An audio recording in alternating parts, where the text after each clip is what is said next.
अस्सलाम वालेकुम व्यूवर्स, कैसे हैं आप सब? Hope you are all fine. Welcome to audio novel book channel वगैरह वगैरह। उम्मीद है कि आप लोग खूबसूरत होंगे और बगैर मेकअप के भी खूबसूरत ही होंगे। किसी ने मैंने कल तारीफ़ की तो कोई कहा कि मेकअप के बगैर मेकअप करके हम हीरोइन जैसे खूबसूरत लगते हैं, जैसे कि हीरोइन सिंपल होलिये में खूबसूरत लगती है। तो यकीन जाने आप मेकअप के बगैर भी खूबसूरत ही लगती होंगी मोहतरमा। खैर, नोवेल है इस टाइम मेरे हाथ में एक नया, जो मैंने पहले नहीं पढ़ा और आप लोगों का मुझे नहीं पता। अगर आप लोगों ने मुझे धोखा दे के मेरे साथ बेवफाई करके कहीं और से पढ़ा होगा। सो नोवेल रीड करते हैं। अगर आप लोगों ने मेरे साथ बेवफाई की और मुझे धोखा दे के कहीं और से पढ़ा, अगर मुझे ऐसा कोई कमेंट मसूल हुआ कि मैंने ये पहले पढ़ा हुआ है, तो फिर देखिएगा। चलें जी, स्टार्ट लेते हैं। और जिसने अभी तक शेयर ना किया, क्या ही कि उसको मेरा दिल कह रहा है कह दूँ उसका चार्जर ख़राब हो जाए। खैर नहीं कहते, प्लीज़ वीडियो को शेयर करते हैं। चलें स्टार्ट लेते हैं बगैर किसी मजाक के। चलें सीरियस में स्टार्ट लेते हैं। घर के आतिशी नॉवल का नाम है। गर्क आतिशी या घर के आतिशी, काफ के नीचे से हो सकती है नहीं। इस कलम आतिका। तो ये नॉवल है, मुझे मिला है पढ़ने के लिए और मैं उम्मीद करती हूँ कि मेरे साथ आपको पसंद आएगा। ठीक। और कल के नॉवल के लास्ट में मैंने जो बातें की थी, प्लीज़ उस पर कोई वजाहत दे सकता है? तुम बस यही करते रहना, कोशिश ना करना। हुरैन ने तिलमिला कर टाइप किया था और इसके जवाब का इंतज़ार करने लगी। चंद मिनट बाद ही इसका जवाबी पैगाम मसूल हुआ।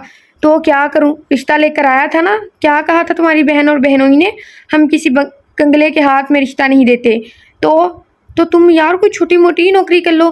क्या मॉडल और अदाकार इतनी आसानी से बना जाता है? हुरैन को समझ नहीं आ रही थी कि बात को कैसे समझाए। दूसरी तरफ वो कुछ समझने के लिए तैयार ही नहीं था। यार मेरा ख्वाब है ये। अब बात का रटा रटाया जवाब देखकर वो गुनाह की। फिर मेरा मिलना बेख्वाब ही समझो। वो पैगाम भेजकर मोबाइल बंद करके तकिया दुरुस्त करके लेट गई और न जाते हुए भी इसकी आंख से एक आंसू निकल कर तकिए में जज्ब हो गया। इसने सख्ती और मजबूती से अपनी आंखों को रगड़ा था और आगे का लहला अमल तरतीब देने लगी।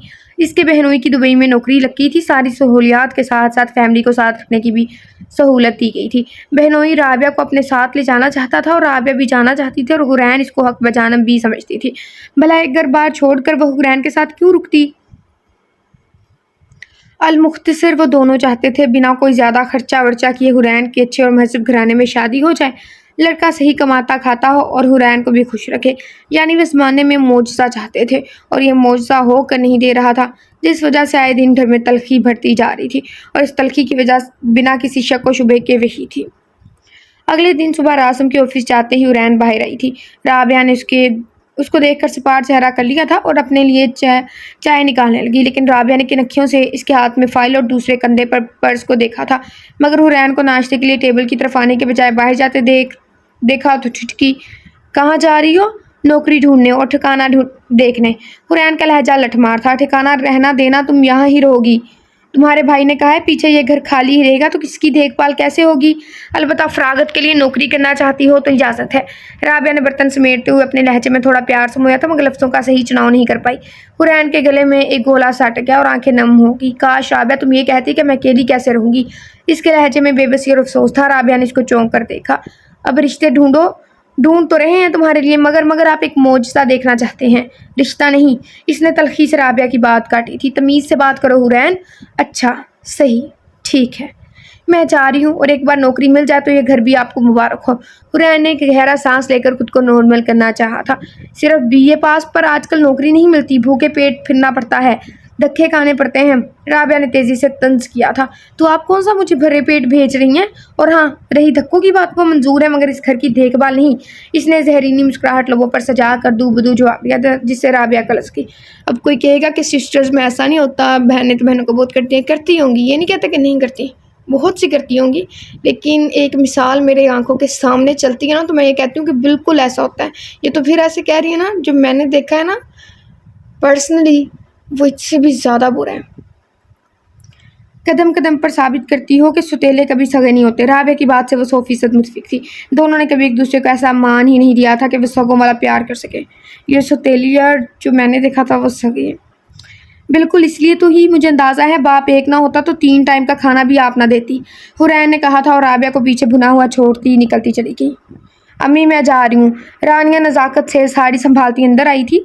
हल्के पर्पल कलर की शिफॉन की साड़ी, जिसमें से इसके ब्लाउज का नीला कलर और 5 इंच के बाजू से इसके गोरे मगर से ढोल बाजू साफ नजर आ रहे थे। हाथ ऊपर को उठाती तो बगल का नज़ारा भी हो जाता। आपने नाश्ता कर लिया? वो सुबह से चलती इनके बेड के सामने रखे सोफे पर टिक गई। शहनाज इसका हुलिया देखकर बुरा सा मुंह बनाया। इन्हें रानिया का ऐसा पहनावा सख्त नापसंद था। कितनी बार कहा ऐसे अजीब अजीब लिबादे मत पहना करो, घर में एक जवान देवर भी है। और शहनाज ने नरम से लहजे में टोका था। बहरहाल वो नागवारी जाहिर कर नहीं सकती थी, मगर रानिया ने सिर झटकर इनकी बात काटी, क्योंकि इनसे लड़ना वो भी अफोर्ड नहीं कर सकती थी। देवर से याद आया, अम्मी खिजर को ये जगा दिया था आपने? इसकी मीटिंग थी आज। रानिया ने इनकी बात को गोल करके माथे पर हाथ मारा था। नहीं, शायद अभी भी सो रहा है। शहनाज ने इसकी बात को गोल करना महसूस करके नागवारी से कहा, मैं जगाती हूँ इसको। वो अपनी साड़ी का पल्लू अपनी कमर के गिर्द लपेट कर उठी। तुम खिजर के कमरे में मत जाओ, तुम अपने प्रोडक्शन हाउस जाओ, कहीं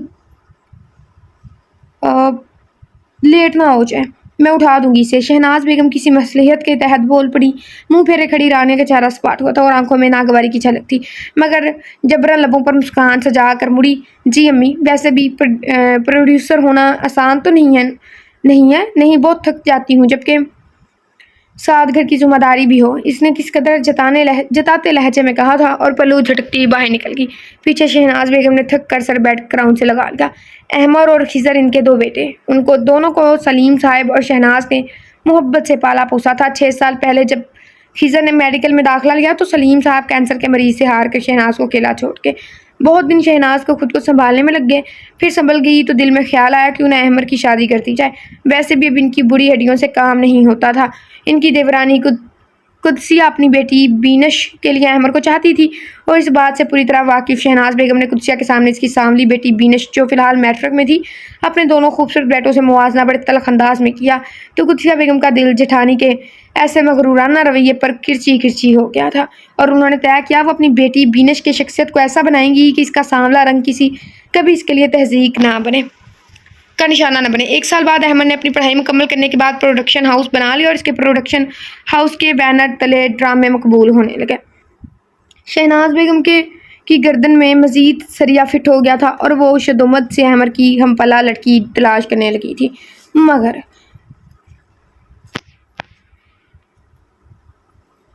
अहमद को रानिया भागी थी। रानिया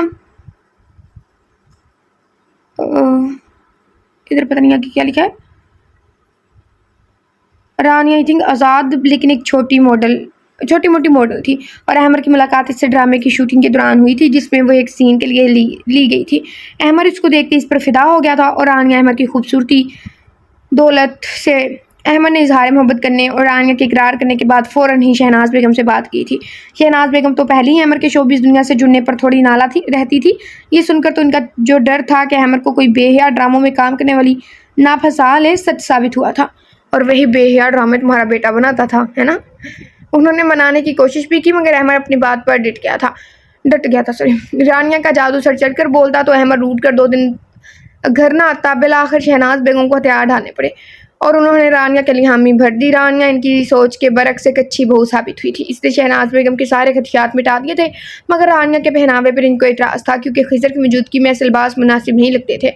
शहनाज ने ढके छुपे लफ्ज़ों में इसको मुतअद्दिद बार समझाने की कोशिश की थी। वो कुछ दिन तमीज़ वाले कपड़े पहनती और फिर पुरानी डगर पर वापस। रानिया अहमर और खिजर का बहुत ख्याल रखती थी और हर काम टाइम पर हो जाता था। फिर शादी के 1 साल बाद अहमर और रानिया की ज़िंदगी में ज़ैन आया तो पूरे घर में बच्चे की किलकारियों में शहनाज बेगम सब भूल गई। खिजर की भी हाउस जॉब शुरू हो गई थी, तो उन्होंने सोचा क्यों ना अब खिजर की भी आई थिंक बीवी ले आए, बहू नहीं। एक धड़का इन्हें खिजर और बीनश की आपसी दोस्ती देखकर ही लगा रहता था कि कहीं खिजर ताईजान। उन्होंने बीनश के बाद परपट से आंखें खोली थी और बगौर बीनश को देखा। वह सांवली जरूर थी, मगर तीखे नैन नकूश के साथ पुरकशिश लगती थी। दराज कद मुतनासिब सरापा और शलवार कमीज के साथ दुपट्टा चाहे सर पर नहीं मगर शानों पर गिराने के बजाय सलीके से पहना होता, जिससे इसकी रानाइयाँ छुप जाएं।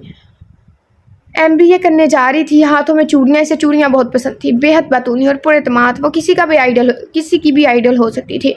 मगर उन्होंने फिर सोचा मेरे खिजर के बराबर तो नहीं, अल्लाह ने इसे हुस्न से नवाजा है। और तयम्मी बीनश ने एक और आवाज़ दी तो हड़बड़ा कर अब हकीकतन होश की दुनिया में आई थी। बीनश मुतफक्कर से कमरे में आई और इनकी पेशानी को छुआ। आपकी तबीयत तो ठीक है ना? मैं ठीक हूँ। उन्होंने नर्म मुस्कुराहट से बिनिश को देखा था, जिसके चेहरे पर परेशानी थी। ताई अम्मी, वो खिज़र कहाँ है? वो किस कदर शहनाज की ज़हनियत से वाकिफ़ थी, इसलिए हिचकिचाते हुए पूछा। सो रहा है, जाकर उठा दो। शहनाज ने इसको जांचती नज़रों से देखते हुए कहा। बिनिश ने चंद सेकंड लिए बिना ही मुस्कुरा कर कहा था, नहीं ताईजान, मुनासिब नहीं लगता। आपको मैं व्हीलचेयर पर बिठा देती हूँ, आप उठा दीजिएगा। शहनाज बेगम मुस्कुरा उठी। से बिनिश की ये मोहतात पसंदी बहुत अच्छी लगती थी। वो दोस्ती लड़कियों की तरह ऐसा कोई मौका नहीं चाहती दूसरी थी लड़कियों की तरह ऐसा कोई मौका नहीं चाहती थी। खिज़र से दोस्ती होने के बावजूद वो इससे एक फासले पर रहती थी। हाँ, बिठा दो। फिर एक काम करना, अपने घर से अपनी अम्मी का बनाया तेल ला कर लगाना मेरे सर में। जी ठीक है ताइया जान। व्हीलचेयर पर बैठा कर इसके जाने के बाद वो फिर ख्यालों में खो गई। एक दिन यूं ही खिज़र के लिए लड़की देकर आते हुए इनकी कार का एक्सीडेंट हुआ था। अहमर मौके पर ही जहाँ बहक हो गया और इनकी दोनों टांगें ज़ाया हो गई। रानिया ने तब भी इनका साथ नहीं छोड़ा। गम और इद्दत में होने के बावजूद वह सारे काम बहुत दिलजमी से करती, लेकिन इद्दत के बाद शहनाज बेगम को रानिया की दिलजमी से अजीब सा खटका होने लगा। वो जहन का कम और खिज़र का ज़्यादा ख्याल रखती थी और प्रोडक्शन हाउस खुद चलाने लगी थी। ज़ैन इसी बिना पर हानिया से दूर होता जा रहा था, जिसे इसकी परवाह ही नहीं थी। वो खिज़र में लगी रहती और खिज़र शायद थोड़ा बहुत जानता था, इसको इतना वक्तन फ़वक्तन मना करता रहता। दूसरी तरफ शहनाज भी व्हीलचेयर पर होने की वजह से खिज़र के काम और दूसरी ज़रूरतें पूरी करने से कासिर थी, जिनसे मजबूरन खिज़र को इन पर ही कनाअत करना पड़ता। 5 साल का होते ही रानिया ने ज़ैन को शहनाज बेगम की काफ़ी मुखालफत के बावजूद बोर्डिंग में भेज दिया और शहनाज जो पहले मोहतात रहती थी, अब तो ज़्यादा शदुमत से खिज़र के लिए इसकी दुल्हन ढूंढने लगी। एक बार खिज़र की दुल्हन आ जाती तो रानिया और इसके इरादों को लगाम मिल जाती। बेलगाम तो वो अब भी शहनाज की वजह से हो नहीं पाती थी, मगर कब तक रानिया को तो मौका चाहिए होता था और शहनाज बेगम वो मौका नहीं देना चाहती थी। इसलिए उन्होंने पहले बिनिश के लिए अपनी देवरानी से बात की, मगर इन्हें अपनी बेटी के लिए वो तलख अल्फाज अब भी याद थे, जिसकी वजह से इन्हें उन्हें नरमी से इनकार कर दिया था। देखे भाभी, मेरी बेटी आपके खूबसूरत बेटे के लिए मुनासिब नहीं। तुम तंज कर रही हो? नहीं भाभी, मैं मुआवजा कर रही हूँ। और ये सच्चाई भी है कि खिज़र का हुस्न मेरी बेटी को सारी ज़िंदगी एहसास से कमतरी में मुब्तला कर रखेगा। लोगों में उठना बैठना होगा तो सबकी ये चहमगोइयाँ, और खिज़र का हुस्न एक तरह से फितना भी है, जिसने इसकी भाभी इनकी बात सुनकर शहनाज के सर पर छत आ गिरी थी। तो तुम्हें भी शक है? मुझे शक नहीं, यकीन है भाभी, और शायद आप भी इसलिए ही मुझसे बिनिश का रिश्ता मांगने आई हैं। महज आपकी मजबूरी, वरना आपने तो अहमर के लिए मेरी बिनिश को रद्द कर दिया था, तो खिज़र के लिए कैसे मान सकती हैं? लेकिन मैं ये ज़रूर कहूँगी कि खिज़र के लिए लड़की ढूंढने में भी मैं आपकी मदद ज़रूर करूँगी, मगर बिनिश नहीं। मैंने इसकी शख्सियत को संवारना है, और ताकि इसका रंग रूप इसकी आने वाली ज़िंदगी में रुकावट ना हो। वाह, ऐसी माँ होनी चाहिए। वरना आजकल तो उठा उठा के लेप लगाती रहती हैं ऐसे कुछ। लेकिन उनकी भी गलती नहीं होती। 80% लोग जज ही खूबसूरती से करते हैं और फिर कह देते हैं कि खूबसूरती मायने नहीं रखती, और फिर जज भी उसी पे करते हैं। मुनाफिक। शहनाज बेगम ने हकारा भरा और इनकी देवरानी ने इनका हाथ नरमी से थामा था। फिक्र मत कीजिएगा भाभी, मैं हूँ आपके साथ। बिनिश आपकी बहू बने ना बने, एक बेटी ज़रूर है। और तब से बिनिश इनका अपनी बेटियों की तरह ख्याल रखती थी।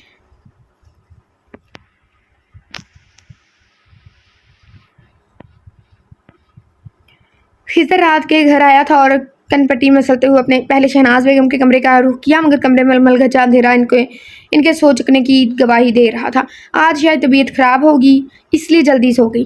खिज़र ने खुद कलामी की थी और एहतियात से इनके कमरे का दरवाज़ा बंद करता सोफ़े पर अपना ओवरऑल रख कर बावर्ची खाने की जाने बढ़ा। फ्रिज से अपने लिए सालन निकाल कर जैसे वो मुड़ा, इसने अपने पीछे बावर्ची खाने के दरवाजे में रानिया को खड़े पाया था, और ऐसे हुलिये में खिज़र ने जल्दी से नज़रें चुराई, लेकिन रानिया को जैसे परवाह ही नहीं थी। मजनून इसको घूरती इसी जानिब आई और इसके हाथ से बाऊ लिया था। खिज़र ने कोई मज़ाहमत नहीं की और वापस फ्रिज से पानी की बोतल निकाल कर बर्तनों के स्टैंड से ग्लास उठा लिया और दानस्ता बेनियाज बना घूंट घूंट पानी पीने लगा। तुम आज लेट आए? रानिया ने बात की इब्तदा की। जी, वो मैं फौजान के साथ चला गया था। इसने और इसकी वाइफ ने दावत दी थी। खिज़र ने बोतल वापस रखने के बजाय टेबल पर रख दी और वहीं रखी कुर्सी पर बैठकर खाना गर्म होने का इंतज़ार करने लगा। खिज़र? जी। वो टेबल पर नज़रें जमाए दानिस्ता इसकी जानिब देखने से एतराज़ बरत रहा था, और इसका ये गुरेज़ रानिया भी महसूस करी थी, और इसलिए दिल महसूस कर इसको पुकार बैठी थी कि एक बार तो इसकी हशर समानियों पर अपनी नज़र करम करे। बंदा बशर है, एक बार तो बहक जाए, फिर फित्ता हो जाए। किधर लाना तुम्हें भेजूँ मैं? और खिज़र नज़र उठाने से गुरेज़ा था कि बंदा बशर था, कहीं बहक ना जाए। खिज़र रानिया के ऐसे रवैये पर तज़ब्ज़ुब का शिकार था, लेकिन खुलकर बात करने से भी हिचकिचाता था, इसलिए फिलहाल दनस्ता और बादल नख्वास्ता चुप था। मगर रानिया की ऐसी हरकतों पर खाइफ होने के बावजूद इसका ज़हन कबूल नहीं कर पा रहा था कि इसकी भाभी जिसने इसके बड़े भाई से मोहब्बत की शादी की थी, वो इसके लिए वो अपनी सोच को मुलामत करता खुद को ये कहकर तसल्ली देता कि पहले भी तो भाभी ऐसी ही ड्रेसिंग करती थी और ऐसा ही ख्याल रखती थी। मगर फिर भी वो ज़हनी और कल्बी कश्मकश में मुबतला था कि रानिया ने इसके सामने टेबल पर खाना रखा। खिज़र ने ज़रा की ज़रा नज़र उठाकर इसे देखा था। रानिया के लबों पर दिलफरेब मुस्कुराहट थी। थैंक यू भाभी, अब आप जाकर रेस्ट कीजिए। खिज़र ने खाने की तरफ हाथ बढ़ाते सरसरी सा कहा था। रानिया की मुस्कुराहट सिमटी। चाहे फिक्शनल हो या चाहे हकीकी हो, ऐसे मर्द अच्छे लगते हैं जो एक लिमिट में रहें, अपने वर्डों में इतनी सख्ती रखें, और ऐसे ही औरतें के मुकाबिल को पता हो कि एक लिमिट में रहना है। मगर मैं हूँ, तुम्हें किसी और चीज़ की ज़रूरत हुई तो मैं वो खुद ले लूँगा भाभी। खिज़र ने नरमी से इसकी बात की ताकीद थी। वैसे भी मैं अपने कमरे में जाकर खा रहा हूँ, ठीक है। खिज़र ने ट्रे उठाई थी और किचन से निकल गया। पीछे वो सोचने लगी, ऐसा क्या हुआ जो खिज़र इसकी जान में बच्चा हो जाए। मगर ये इसको खिज़र के गरेज और शहनाज बेगम की मौजूदगी की वजह से नामुमकिन लग रहा था। इसे कोई और तरीका ढूंढना था जिससे शहनाज बेगम भी राज़ी हो जाती और खिज़र भी इसका हो जाता, और वो नहीं जानती थी कि इसे ये मौका जल्द ही मिल जाएगा। हॉस्पिटल जाने के लिए तैयार होते होते अचानक एक झमाका सा इसके जहन में हुआ था, और हर बार की तरह वो कुछ साल पहले वाले इस मंजर की याद में खो गया जिसने इसे कई सालों से जकड़ कर रखा हुआ था। वो भी ऐसी तालिबे इल्म था। इसकी देव मलाई शख्सियत काफ़ी लड़कियों को इसकी जानिब खींच लेती थी, और वो भी किसी के दिल आज़ारी करने से बेहतर सबके साथ दोस्ताना मरासम कायम कर लेता था। मगर इसने इन दोस्ताना मरासम को कभी भी दूसरे नाजायज़ मरासम में ढालने की कोशिश नहीं की थी। एक दिन यूं ही गुजरते गुजरते इसका पेन गिर गया था, और जल्दी करो ना यार, तपती धूप में सड़क किनारे खड़ी फाइल से माथे पर छज्जा सा बनाए इधर उधर हिरासा नज़रों से देखती वो अब की बार झुंझला कर बोली थी। बाइक को किक पर किक मारते बाद ने इसे तेवरी चढ़ा कर देखा था। मेरी जगह तुम आ जाओ, इसने सुलग कर कहा, जिस पर हुरैन ने मुंह बनाया था। मैं इसलिए कह रही कि इस वक्त मेरे बहनोई है तुम्हारी, तुम्हें मेरे साथ देख लिया तो बस। मैं नहीं डरता।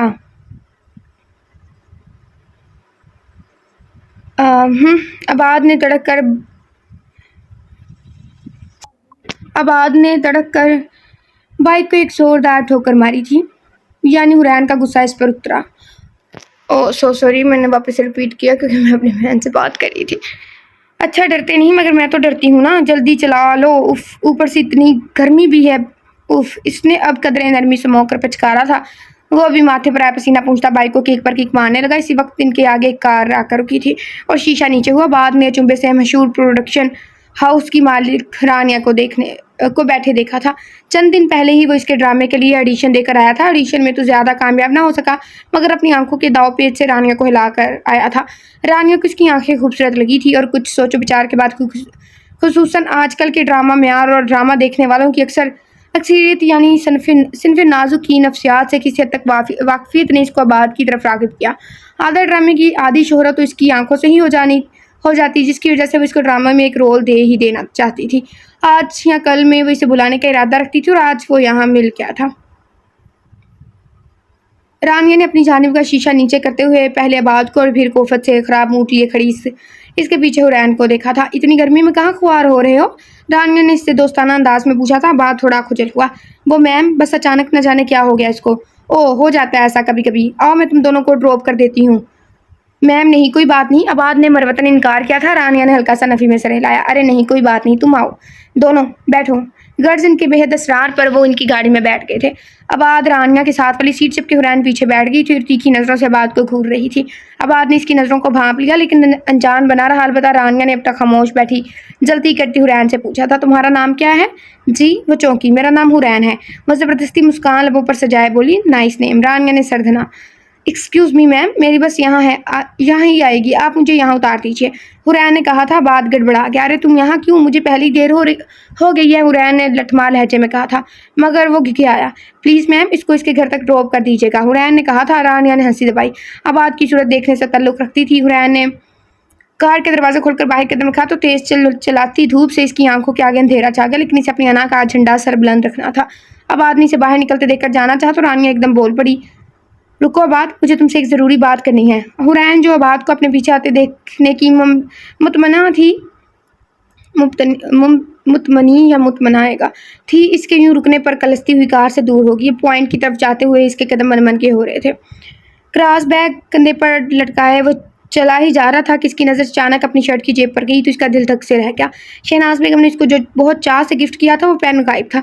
इसे अच्छे तरीके से याद था कि क्लास में से निकलते हुए इसने वो पेन अपनी जेब में अड़ेसा था। कैंटीन तक आते आते कहाँ गया, इसे अचानक ऑडिटोरियम के सामने करीम से अपना टकराना याद आया था। शायद इसी मुठभेड़ में वो पेन वहीं गिर गया था। इसलिए यही सोचकर इसने ऑडिटोरियम के पास आकर देखने का सोचा। मिलता ही वरना तो इसने गुमशुदा चीज़ पर कुल ही पड़ने थे। एडिटोरियम के सामने जिस जगह वो करीम से टकराया था वहाँ 2 लड़कियाँ खड़ी थी, जिनमें से एक के हाथ में इसका पेन, दूसरी की नाक पर तकब्बुर और नखूत ठहरी हुई थी। इन दोनों में गर्मा गर्म बहस जारी थी। एक को तो वो अच्छी तरह जानता था क्योंकि वो इसकी ही हम जमात युसरा थी और इसकी बहुत अच्छी दोस्त थी। दूसरी जिसके हाथ में पेन था शायद जूनियर थी, इसलिए वो इससे अक्सर अनजान था। चंद एक कॉलेज के दूसरे तालिब इल्म भी वहाँ इकट्ठे होने लगे थे। वो हलाक हाजरा जानने की गर्ज से आगे आया तो युसरा की आवाज़ इसके कानों में पड़ी। मैं कह रही हूँ ना, ये मैं दे दूँगी।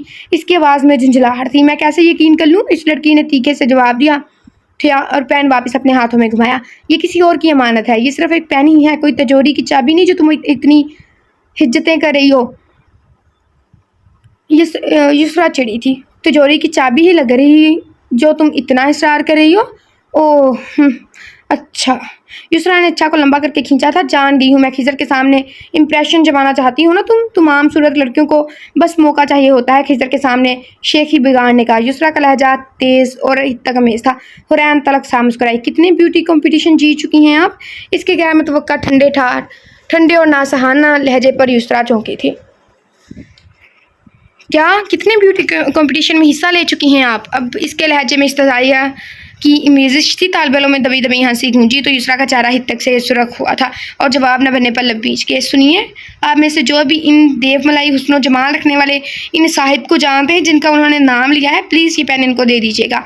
इसने छोटे से झमघट्टे की जानी मुतवज्जा होकर तेज़ लहजे में कहा था और जिसने इस बात में सिर हिलाया था इसको पेन पकड़ा कर एक तंज़ मुस्कुराहट युसरा की तरफ उछालती वहाँ से चली गई। चंद कदम आगे जाकर इसने खिजर को पेन लेते देखा था और तभी खिजर की नज़रें भी इससे चार हुई थी।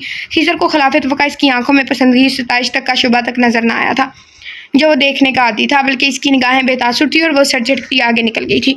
सुनिए, इस वाक़े के 3 दिन बाद वो छुट्टी के वक्त इसको गेट से थोड़ी दूर खड़ी दिखाई दी। वो कॉलेज में इसी साल आई थी और आर्ट्स की स्टूडेंट थी। खिजर की पुकार पर इसने ज़रा की ज़रा पीछे मुड़कर देखा था। थैंक यू, खिजर ने मुस्कुराहट की जगह दिखाई। जी, क्या आपसे एक बात पूछ सकता हूँ? जी पूछिए। जब आपने वो पेन खुद मुझे नहीं देना था तो युसरा को भी क्यों नहीं दिया? मुझे आपका ये देवमलाई हुस्न देखने का शौक़ नहीं था। वो सोच ही सकी लेकिन कह ना पाई। अलबत्ता इसने युसरा का नाम सुनते ही माथे पर तेवड़ी चढ़ा ली थी। इसको कोई इमानत नहीं सौंपी जा सकती। एक दिन इसकी हम जमात जिया के नोट्स मिले थे मुझे। इसने कहा कि वो जिया को दे देगी, लेकिन इसने जिया को देने के बजाय खुद रख ली और जिया को कह दिया कि नोट्स के नहीं। इस तरह से जिया की मेहनत अपनी तरफ कर ली। तो आप समझते हैं इनको अमानत देनी चाहिए? युसरा के बारे में सुनकर इसको हकीकतन अफसोस हुआ था और इसने बेख्तियार नफ़ी में सिर हिलाया। इसलिए मैंने भी नहीं दिया। अक्सर छोटी से छोटी, बड़ी से बड़ी चीज़ से हमारे जज्बात जुड़े होते हैं, इसलिए जिसकी जो अमानत है इस तक पहुँचाना ज़रूरी हो जाती है। खिज़ा ने सर इस बात में हिलाया था और मुड़कर गेट के पार देखने लगी। शायद इसको लेने आ गया हो कोई, मगर अभी तक कोई ना आया था। आपका नाम क्या है? हुरैन, इसने यक लफ्ज़ी जवाब दिया था। खिजर ने भी इसकी आंखों में कोफत और किसी का इंतजार भांप लिया था, इसलिए पूछा, सुनिए आपके पास फ़ोन है? खिजर के जवाब अचानक वो गैर मुतवक्का सवाल पर इसका माथा ठनका। नहीं, मैं फ़ोन नहीं रखती, इसने टालने वाले अंदाज में कहा था। खिजर ने ज़रा मुस्कुराहट दबाई क्योंकि बैग में इसका मोबाइल बचा था। वो अपने सफ़ेद झूठ का पोल खुलने पर वहाँ से तेज़ तेज़ कदम उठाती गेट की जानिब गई थी, जहाँ युसरा खड़ी जलन के मारे इसको खिजर से बातें करते हुए आग उगल रही थी। वो ज़रा की ज़रा इसके पास खड़ी हुई थी। सुनो, वो देवता तुम्हें ही मुबारक क्योंकि आई हैव अ बॉयफ्रेंड। बहुत मज़े से तंजिया कहकर धुआं धुआं चेहरा देखे बिना वहाँ से चली गई थी। वो ख्यालों से चौंका। आज अस्पताल में इसका थोड़ा सर दर्द होने लगा था तो वो अपने कैबिन में बैठ गया था और सोचते सोचते न जाने कब वो ख्यालों में खो गया था। हुरैन, इसने ज़ेरे लब नाम दोहराया और गहरा सांस लिया था। रात धीरे धीरे पिघल रही थी। कमरे की फिजा में ताज़ा गुलाब की महक रची हुई थी। हुरैन ने करवट लेकर बेआरामी से सोफे पर सोए हुए खिजर को देखा था। इसी वक्त खिजर ने आंखों पर से कहानी को हटाकर इसे देखा। कौन नहीं आएगा? वो नजरें चुरा कर उठ बैठी। क्या हुआ, कोई तंगी तो नहीं है आपको? खिजर ने पूछा तो इसने नफ़ी में सिर हिलाया। पूछना तो नहीं तो मुझे आपसे चाहिए क्योंकि मेरे से ज़्यादा आप बेरामी में तो आप हैं इस वक्त। हुरैन का इशारा इसके सोफे पर सोने की तरफ था। ये वक्त तो हालात का तकाजा है। खिजर नरमी से मुस्कुरा कर उठ बैठा। जोर जोर तो इसका भी दुख रहा था। पता नहीं ये कब मिले, क्या है, दिखाया जाएगा आई थिंक बाद में। हालांकि मैंने तो कोई कदगन नहीं लगाई आप पर, यहाँ सो सकते हैं। सो जाऊं? सच में? खिजर ने शरारत से पूछा था। जी, मैं ज़मीन पर सो जाऊंगी। हुरैन के होंठों पर शरारत भरी मुस्कुराहट थी। खिजर भी मुस्कुराया। अरे नहीं, बंदा बशर हूँ, बह गया तो क्या? खिजर ने आहिस्ता से कहते हुए सोफे की हत्ती पर अपना कुशन दुरुस्त किया और लेट गया। वो बददस्तूर बेड ग्राउंड से टेक लगाए बैठी रही। क्या हुआ, नींद नहीं आ रही? नहीं, इसने नफे में सर हिलाया था। बातें करनी है? बातें करने को है क्या? बहुत। खिजर ने इसको नज़रों के हिसार में लेते मोहब्बत से कहा था। वो गड़बड़ा गई। नहीं, मगर मुझे नींद आ रही है। वह जल्दी से करवट लेकर लेट गई। किस मुश्किल में डाल दिया है तुमने मुझे। इसने अपना दिल खिजर के लिए मोम होते ही अपने सेहन पर उभरने वाली सूरत से झुंझला कर शिकवा किया था और सोने की कोशिश करने लगी थी। सुनिए हुरैन जी, सो गई? नहीं, एक बात पूछूं आपसे? खिजर ने इसकी तरफ करवट लेकर इसकी पुश्त पर फैले बालों को देखकर पूछा। मुझे पता नहीं मैंने कहाँ से छोड़ा था, मैं वीडियो को रोक के गई थी। सो गई? नहीं, एक बात पूछूं आपसे? खिजर ने इसकी तरफ करवट लेकर इसकी पुश्त पर फैले बालों को देखकर पूछा। जी, आप मेरी सूरत को देवमलाई तंजिया कहती थी ना? खिजर की बात पर इसकी रंगत फक हुई थी, लेकिन नाइट बल्ब की रोशनी इस पर मुस्ताक मुखालिफ रुख होने की वजह से खिजर देख नहीं पाया। अरे नहीं, मैं तो आपकी तारीफ़ करती थी। इसने दांत पीस कर कहा। या अल्लाह, इतनी भी याददाश्त तेज़ ना हो किसी की। इसने बेचारगी से खुद कलामी की थी और फिर से अपनी अगली बात याद आई तो वो बेख्तियार अल्लाह पाक से इल्तिजा करने लगी कि वो कोई अगला सवाल ना करते। अच्छा, लेकिन मुझे तो तारीफ़ नहीं लगी कभी। खिजर ने कंधे झुका कर साफ गोई की हद करती थी। वह बेचौताब खाती रह गई। कुछ और पूछना है? हुरैन अल्फाज चबा चबा कर बज़ाहिर नरमी से मुस्तफसर हुई। पूछना तो था, लेकिन जवाब आपने फिर गोल मोल ही देना है, इसलिए आप सो जाइए। खिजर ने रसान से कहा था। इसका दिल क्या वो खिजर को तकिया उठा कर दे मारे, मगर खामोश रही। कॉलेज में खिजर इसे पसंद करने लगा था। इसकी पसंद से वो भी वाकिफ़ थी, लेकिन वो आबाद को पसंद करती थी और कुछ माशी हालात की वजह से इसे कॉलेज बीच में ही छोड़ना पड़ा और तब से अब वो खिजर से मिली थी, वो भी शरीक हयात की हैसियत से। रात इसकी आंखों में कटी थी। फजर के वक्त इसे नींद ने आ लिया।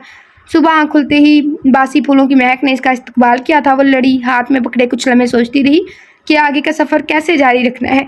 इसे किस किस तरह अपने ही मजाजी खुदा से दामन बचाना होगा, जबकि वो अच्छी तरह वाकिफ़ थी कि खिजर इसे कॉलेज से ही पसंद करता था, मगर अब इसे ये सब करना था हर हाल में। वह इस घर में अहद करके आई थी कि इसे कौन सी चोट कब और किस अंदाज से लगानी है कि वो दोनों टूट जाएं और इसकी जान खलासी हो। मंसूबे की तकमील अगरचे मुश्किल थी, मगर जहाँ अहद पक्का हो वहाँ कुछ मुश्किल नहीं होती। ये तो कुछ और ही सीन लग रहा है मुझे। मैंने तो सोचा था कि उनकी शादी होगी किसी वजह से, किसी बिना पे, लेकिन ये तो कुछ और ही लग रहा है। बाथरूम से पानी गिरने की आवाज़ें आ रही थी। वो भी बाल समेटती उठ बैठी और कसलमंदी से बेड ग्राउंड से टेक लगा की। या अल्लाह, मेरी मदद फरमा। इसने मुंह आसमान की जानिब करके मिन्नत से इल्तिजा की थी और खुद की दिल में मलामत की। किसी को धोखा देने में कैसी भलाई मांग रही हो। एक सियानी मुस्कुराहट इसे लबों पर फैल गई। इतने में बाथरूम का दरवाज़ा खुला था और वो तौलिए से अपने बाल रगड़ता सीधा ड्रेसिंग के आगे जा खड़ा हुआ। हुरैन ने किस कदर चोर नज़रों से इसकी पुश्त को देखा। बिलाशुबह एक आजमाइश तो इसका सरापा ही था। वो कहाँ फंस गई थी। इसने बेबसी से लब काटे, इसी कश्मकश में उलझी से अदराक ही ना हुआ। खिजर इसको नरम मुस्कुराहट से आईने में से देख रहा था। जब एहसास हुआ तो गिड़बड़ा कर नजरें चुराई और टांगों पर से कंबल हटाकर अलमारी की जानी बढ़ी। रात ही रानिया ने इसे बताया था कि सारे कपड़े इसके इस अलमारी में हैं, सो अपने लिए कोई मुनासिब सूर तलाश करना था। अपना काम वो कल से शुरू करना चाहती थी। इसके ख्याल में गर्म गर्म खाने से मुंह अपना ही चलता है और वो किसी भी हाल में कोई कोताही नहीं करना चाहती थी। अलमारी में अपने लिए कपड़े तलाशते हुए अचानक दरवाजे पर दस्तक हुई थी। इसने आगे बढ़कर दरवाज़ा खोला। सामने रानिया थोड़ी जज्बस तासरात लिए खड़ी थी। हुरैन इसको देखकर हल्का सा मुस्कुराई। नाश्ते के लिए बुलाने आई थी। रानिया ने किस कदर हसरत से पीछे खिजर को कलून लगाते देख कर संभल कर अपनी आमद की वजह बताई। जी बस अभी आते हैं, हुरैन ने कहा था और रानिया दिल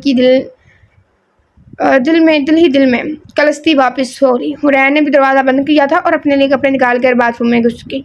हुरैन पूरे दिन घर के कामों में लगी रहती, लेकिन खिजर के काम अब भी रानिया सर अंजाम देती थी। शहनाज ने दबे लफ्ज़ों में हुरैन को जताया, मगर वो जैसे एक कान से सुनती दूसरे कान से निकाल देती थी। शहनाज बेगम अपनी दूसरी बहू को भी ऐसे देखकर कलस कर रह गई थी।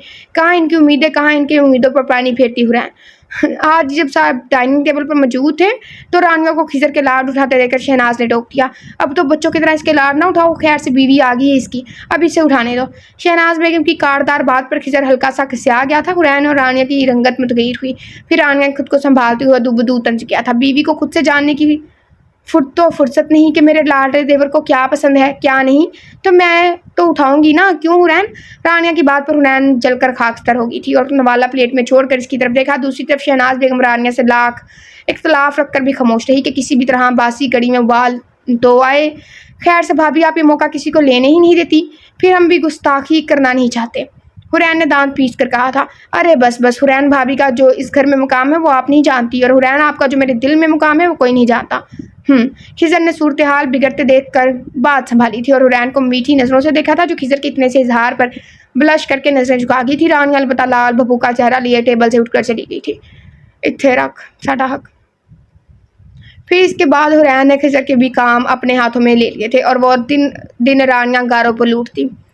मुझे तो लगा ये रानिया के कहने पे सारा कुछ कर रही है, ये तो उल्टा ही हो रहा है। पता नहीं, समझ नहीं आ रहा इनकी शादी कैसे हुई, क्या हुआ क्या नहीं हुआ। इसने किचन की खिड़की से उचक कर देखा। खिजर अपने मोबाइल में बीनश को कुछ दिखा रहा था और वो इसके सोफे के साथ खड़ी हल्का सा इसकी तरफ झुकी हुई थी। वो दोनों एक दूसरे में मगन थे। जलन की एक फितरी लहर इसके अंदर सरायत कर गई थी। वो बेख्तियार इसने सासपैन स्लिप पर पटका था। इससे भी इन दोनों का आपसी इर्तिकाज टूटा नहीं था, मगर पहले की तरह वो दोनों मगन रहे, बल्कि पहले की तरह। हुरैन ने लब नीचे थे। इस लम्हे वो अपना आज़म, अपना मकसद भूल कर बस एक शरीक हयात बनकर तरस रही थी। खिजर के किसी चुटकुले पर बीनश का नकरी कहका गूंजा तो इसकी ज़बत का पैमाना लबरेज हुआ और वो किचन के दरवाजे में आ खड़ी हुई। सुनिए, इसने नहायत संजीदगी से खिजर को पुकारा था। खिजर ने चौंक कर इसे देखा। जी, आपने हॉस्पिटल नहीं जाना? इसने कमर पर हाथ टिकाए कड़े तेवरों से घूरा। बस जाने वाला हूँ बीनश। इज्जतदारी ऐसे कुछ निभाते शहनाज बेगम के कमरे की तरफ बढ़ गई थी। तो तैयारी करेंगे तो होगी ना? हुरैन झुंझलाई। खिजर ने कहा आबरू झुकाकर इसे मशकूक नजरों से जांचा तो इसकी इतनी फुर्सत से देखने पर ही गुलाबी होगी। मेरे कपड़े नहीं निकाले आपने? खिजर को इसका ऐसा इस्तेहाक भरा रवैया भाया था, इसलिए बात को तोड़ दिया। आप जाकर देखिए तो सही, सब निकाला हुआ है। हुरैन ने भी दूब बताया था। आप आकर दे दीजिए, शायद मुझे ना नजर आए। खिजर शौक हुआ, इसका दिल तेज रफ्तारी से धड़का था। ठीक है, आप ये चाय देख लीजिए कि छलक ना जाए, मैं आपके कपड़े दिखाती हूँ। क्या एक वक्त में एक मुकाम पर हम इकट्ठे नहीं हो सकते? खिजर ने आंखों ही आंखों में इसको खुद में मुबतला करते हुए गंभीर लहजे में कहा था। इसकी तो मैंने बात पर हुरैन सटपटा कर वापस किचन में चली गई। इसका गुमान था कि खिजर इसके पीछे किचन में आएगा, मगर ऐसा नहीं हुआ। एक तरफ से बुरा भी लगा था, दूसरी तरफ इसने शुक्र भी अदा किया था। हुरैन किचन से निकली तो शहनाज इसको आवाज़ दे रही थी। जी जी आंटी। वो न चाहते हुए भी इस तरफ आ गई, क्योंकि इस वक्त रानिया घर नहीं थी और इसकी मजाज भी नहीं थी। मुझे वज़ू करवा दो बेटा, उन्होंने लजाजत से कहा। इसको खुद की बेबसी पर गुस्सा और शहनाज की लजाजत भरी पुकार पर तरस आया था। जी आंटी, मैं करवा देती हूँ। वज़ू करवा कर शहनाज ने जितनी देर नमाज पढ़ी वो पास बैठी घुटनों के गिर्द बाजू का घेरा बनाए इनको देखती रही और सोचती रही कि वो क्या कर रही है इतने अच्छे लोगों के साथ। सलाम फेर के शहनाज ने इसको अपनी तरफ आने का इशारा किया। वो खिसक की जानिब भागी। शहनाज ने कुछ पढ़कर इस पर फूंक मारी तो अचानक ही एहसास से नज़ामत से इसका दिल भर आया और दो आंसू आंखों से लुढ़क कर गालों पर बह गए, जो शहनाज की ज़िरिक नजरों से छुपे ना रह सके। क्या हुआ? कुछ नहीं। हुरैन ने जल्दी से अशकों को पोंछ कर नफ़ी में सर लाया। शहनाज ने कुछ लम्हे से खुजती नजरों से देखा था, फिर गोया हुई। घर वालों की याद आ रही है? जी, आपकी याद आ गई थी। हुरैन ने झूठ गढ़ा, क्योंकि ऐसी कोई याद इसे राबिया की जानिब से आ ही नहीं सकती थी, क्योंकि राबिया ने इसे बड़ी बहनों वाला मान ही नहीं दिया था। अच्छी आपी है भला, यूँ रुखसत किया जैसे बोझ उतारा हो। इसके बाद ना खैर ना खबर, उन्होंने तड़क कर कहा था। हुरैन भी क्या कहती भला, सच्ची तो था, बेशक कड़वा ही सही। आई थिंक इनकी अरेंज मैरिज हुई है, बट क्या कहते हैं, इसमें कोई राज है। जी, वो धीमे से बस इतना ही कह सके और इनकी पुश्त पर आकर इनके बालों पर से दुपट्टा हटाकर मालिश करने लगी। वो ये सब गैर इरादी तौर पर कर रही थी। इसका जहन न जाने कहाँ भटका हुआ था। शहनाज ने इसका हाथ नरमी से थामा। वो चौंकी। क्या हुआ आंटी? आंटी नहीं माँ, जो बात परेशान करी है वो बात क्यों नहीं बताती? शहनाज ने इसका हाथ थपथपा कर नरमी से पूछा था। जरा सी हमदर्दी पर ही इसका जबर टूटा था और उसकी आंखों से आंसू निकलने लगे। शहनाज ने इसका हाथ खींच कर इसे अपने सामने बिठाया था। वो तड़प कर इनके पाँव से लिपट गई और गिड़गिड़ाने लगी। मुझे माफ़ कर दीजिए माँ, मैं बहुत बुरी हूँ, मफाद परस्त, मैं बहुत बुरी हूँ। बस सिसकियाँ भरती इल्तिजा कर रही थी और शहनाज बेगम ने इसे बोलने दिया, क्योंकि इन्हें वहम तो पहले ही था, लेकिन शायद इनका वहम सच साबित होने जा रहा था। यार कुछ करो ना। वो जॉब हासिल करने की गर्ज से निकली थी और जिस इंटरव्यू के लिए गई थी, इस कंपनी ने इसकी तालीम को नाकाफ़ी कहकर चलता कर दिया था। इसकी दोस्त रानिया का ऑफिस करीब, जिसमें वो काम करती थी। ओह, तो ये रानिया की फ्रेंड आई थिंक, और ये फास्ट चल रहा है। करीब ही करती थी, करीब ही था इसलिए वो हाफ टाइम के लिए इसके पास आ गई। अब इसके सामने बैठी दिल के फफोले फोड़ने के साथ साथ इल्तिजा कर रही थी। क्या करूँ, रानिया खुद बेबस थी। इस कंपनी में भी कोई सीट खाली नहीं, वरना मैं सिफारिश करके कुछ ना कुछ बंदोबस्त कर देती, और तुम्हें साथ रहाइश भी चाहिए। रानिया ने नाउमीदी से नफ़ी में सर हिलाया था। वो भी रोनी सूरत लिए इधर उधर देखने लगी। हाफ टाइम खत्म होने के बाद वो उठकर बाहर की समझ जा रही थी तो सामने से तेजी से आती रानिया से टकराई थी। इसकी फाइल गिर गई थी। वेट अ सेकंड, ये रानिया से मिलने की और रानिया से टकराई? I am so sorry. चाहे गलती रानिया की थी और वो रानिया को देखकर इस दिन वाली हरकत भूली नहीं थी, लेकिन अमीर पार्टी के सामने कौन नहीं झुकता, इसलिए सॉरी कहकर बात खत्म करना चाहिए और नीचे झुककर फाइल उठाई थी। दूसरी तरफ रानिया भी इसके चेहरे पर थकान और ठोकरें जांच चुकी थी, इसलिए खैर मुकदमे मुस्कुराहट से इसकी माजरत कबूल की। यहाँ जॉब के लिए आई थी? नहीं, अपनी फ्रेंड से मिलने। कहाँ जॉब करती हो? फिलहाल ढूंढ रही हूँ। अच्छा, शायद मैं तुम्हारे किसी काम आ सकूँ। ये कार्ड रखें और कल 1 बजे मेरे ऑफिस आ जाना। रानिया ने अपने हैंडबैग में से एक कार्ड निकाला था और वहाँ से चलती बनी। नहीं नहीं, इसकी फ्रेंड रानिया नहीं है, मतलब लाइक पता नहीं, इसने अपनी फ्रेंड से मिलने आई थी, उसका नाम भी रानिया ही लिखा हुआ था, और एक ये रानिया से टकरा गई, या शायद 2 रानिया हो। असल में वो यहाँ विनेश को पिक करने आई थी। दोनों ने शॉपिंग करते हुए साथ घर जाना था, लेकिन रानिया को नहीं मालूम था कि यहाँ इसको इसके मकसद या ड्रामे में रंग भरने के लिए मरकजी किरदार मिल जाएगा। अगले दिन मुकर्रर वक्त से कुछ देर पहले ही वो रानिया के ऑफिस में मौजूद थी और अब इंतजार कर रही थी। रानिया तय करदा वक्त से भी 1 घंटा बाद आई थी, लेकिन यहाँ इसको ये सुकून था कि वो बाहर औस और सख्त सर्दी से महफूज थी। रानिया ने ऑफिस आने के 20-25 मिनट बाद इसको अंदर बुलाया था। वो फाइल और हैंड बैग संभालती अंदर बढ़ी थी। अंदर बाहर से भी ज़्यादा सुकून था। सामने पड़ी बड़ी सी टेबल के पीछे रानिया बरजमान थी और इसके खैर मुकदमे मुस्कुराहट से नवाजा तो उसका इत्मीनान बहाल हुआ। वो सबक रोई से चलती टेबल के इस पार रानिया के सामने रखी कुर्सी पर बैठी और फाइल इसकी जानिब बढ़ाई। रख दो, इसकी ज़रूरत नहीं। काम का ताल्लुक तुम्हारी तालीमी काबिलियत से नहीं, होशियारी और उम्दा अदाकारी से है। जितनी अच्छी अदाकारी करोगी इतना तुम्हारे लिए बेहतर होगा। लेकिन मुझे जॉब चाहिए, एक्टिंग के लिए रोल नहीं, ये रियल लाइफ के लिए रोल है। लड़की जितनी अच्छी एक्टिंग करोगी इतना ही बेहतर रहेगा और तुम्हें हर वो सहूलत दी जाएगी जो तुम मांगो। रानिया की बात पर हुरैन ने इसे मशकूक नज़रों से देखा था। फिक्र मत करो, तुम्हारी और मेरी कोशिशों से तुम्हारी इज्जत पर भी हर्फ नहीं आएगा और ना ही मैं आने दूंगी। काम क्या है? खिजर, मेरा देवर मुझे पसंद है, मतलब आई वॉन्ट हिम। मैं नहीं रह सकती इसके बिना, मगर मेरी सास वो इसको मेरा होने नहीं देगी, क्योंकि वो पहले भी मुझे नापसंद करती थी और अब भी करती हैं। वो आए दिन लड़कियां देख रही और इन्हें किसी सती सावित्री टाइप लड़की की तलाश है, जैसी कि तुम। वैसे तुम सती सावित्री हो तो नहीं, मगर लगती हो। इसलिए मैं चाहती हूँ तुम मेरे ड्रामे में हकीकत का रंग भरो, और जब काम खत्म हो जाएगा तो मैं तुम्हें बता दूंगी कि मैं अलग, तुम अलग।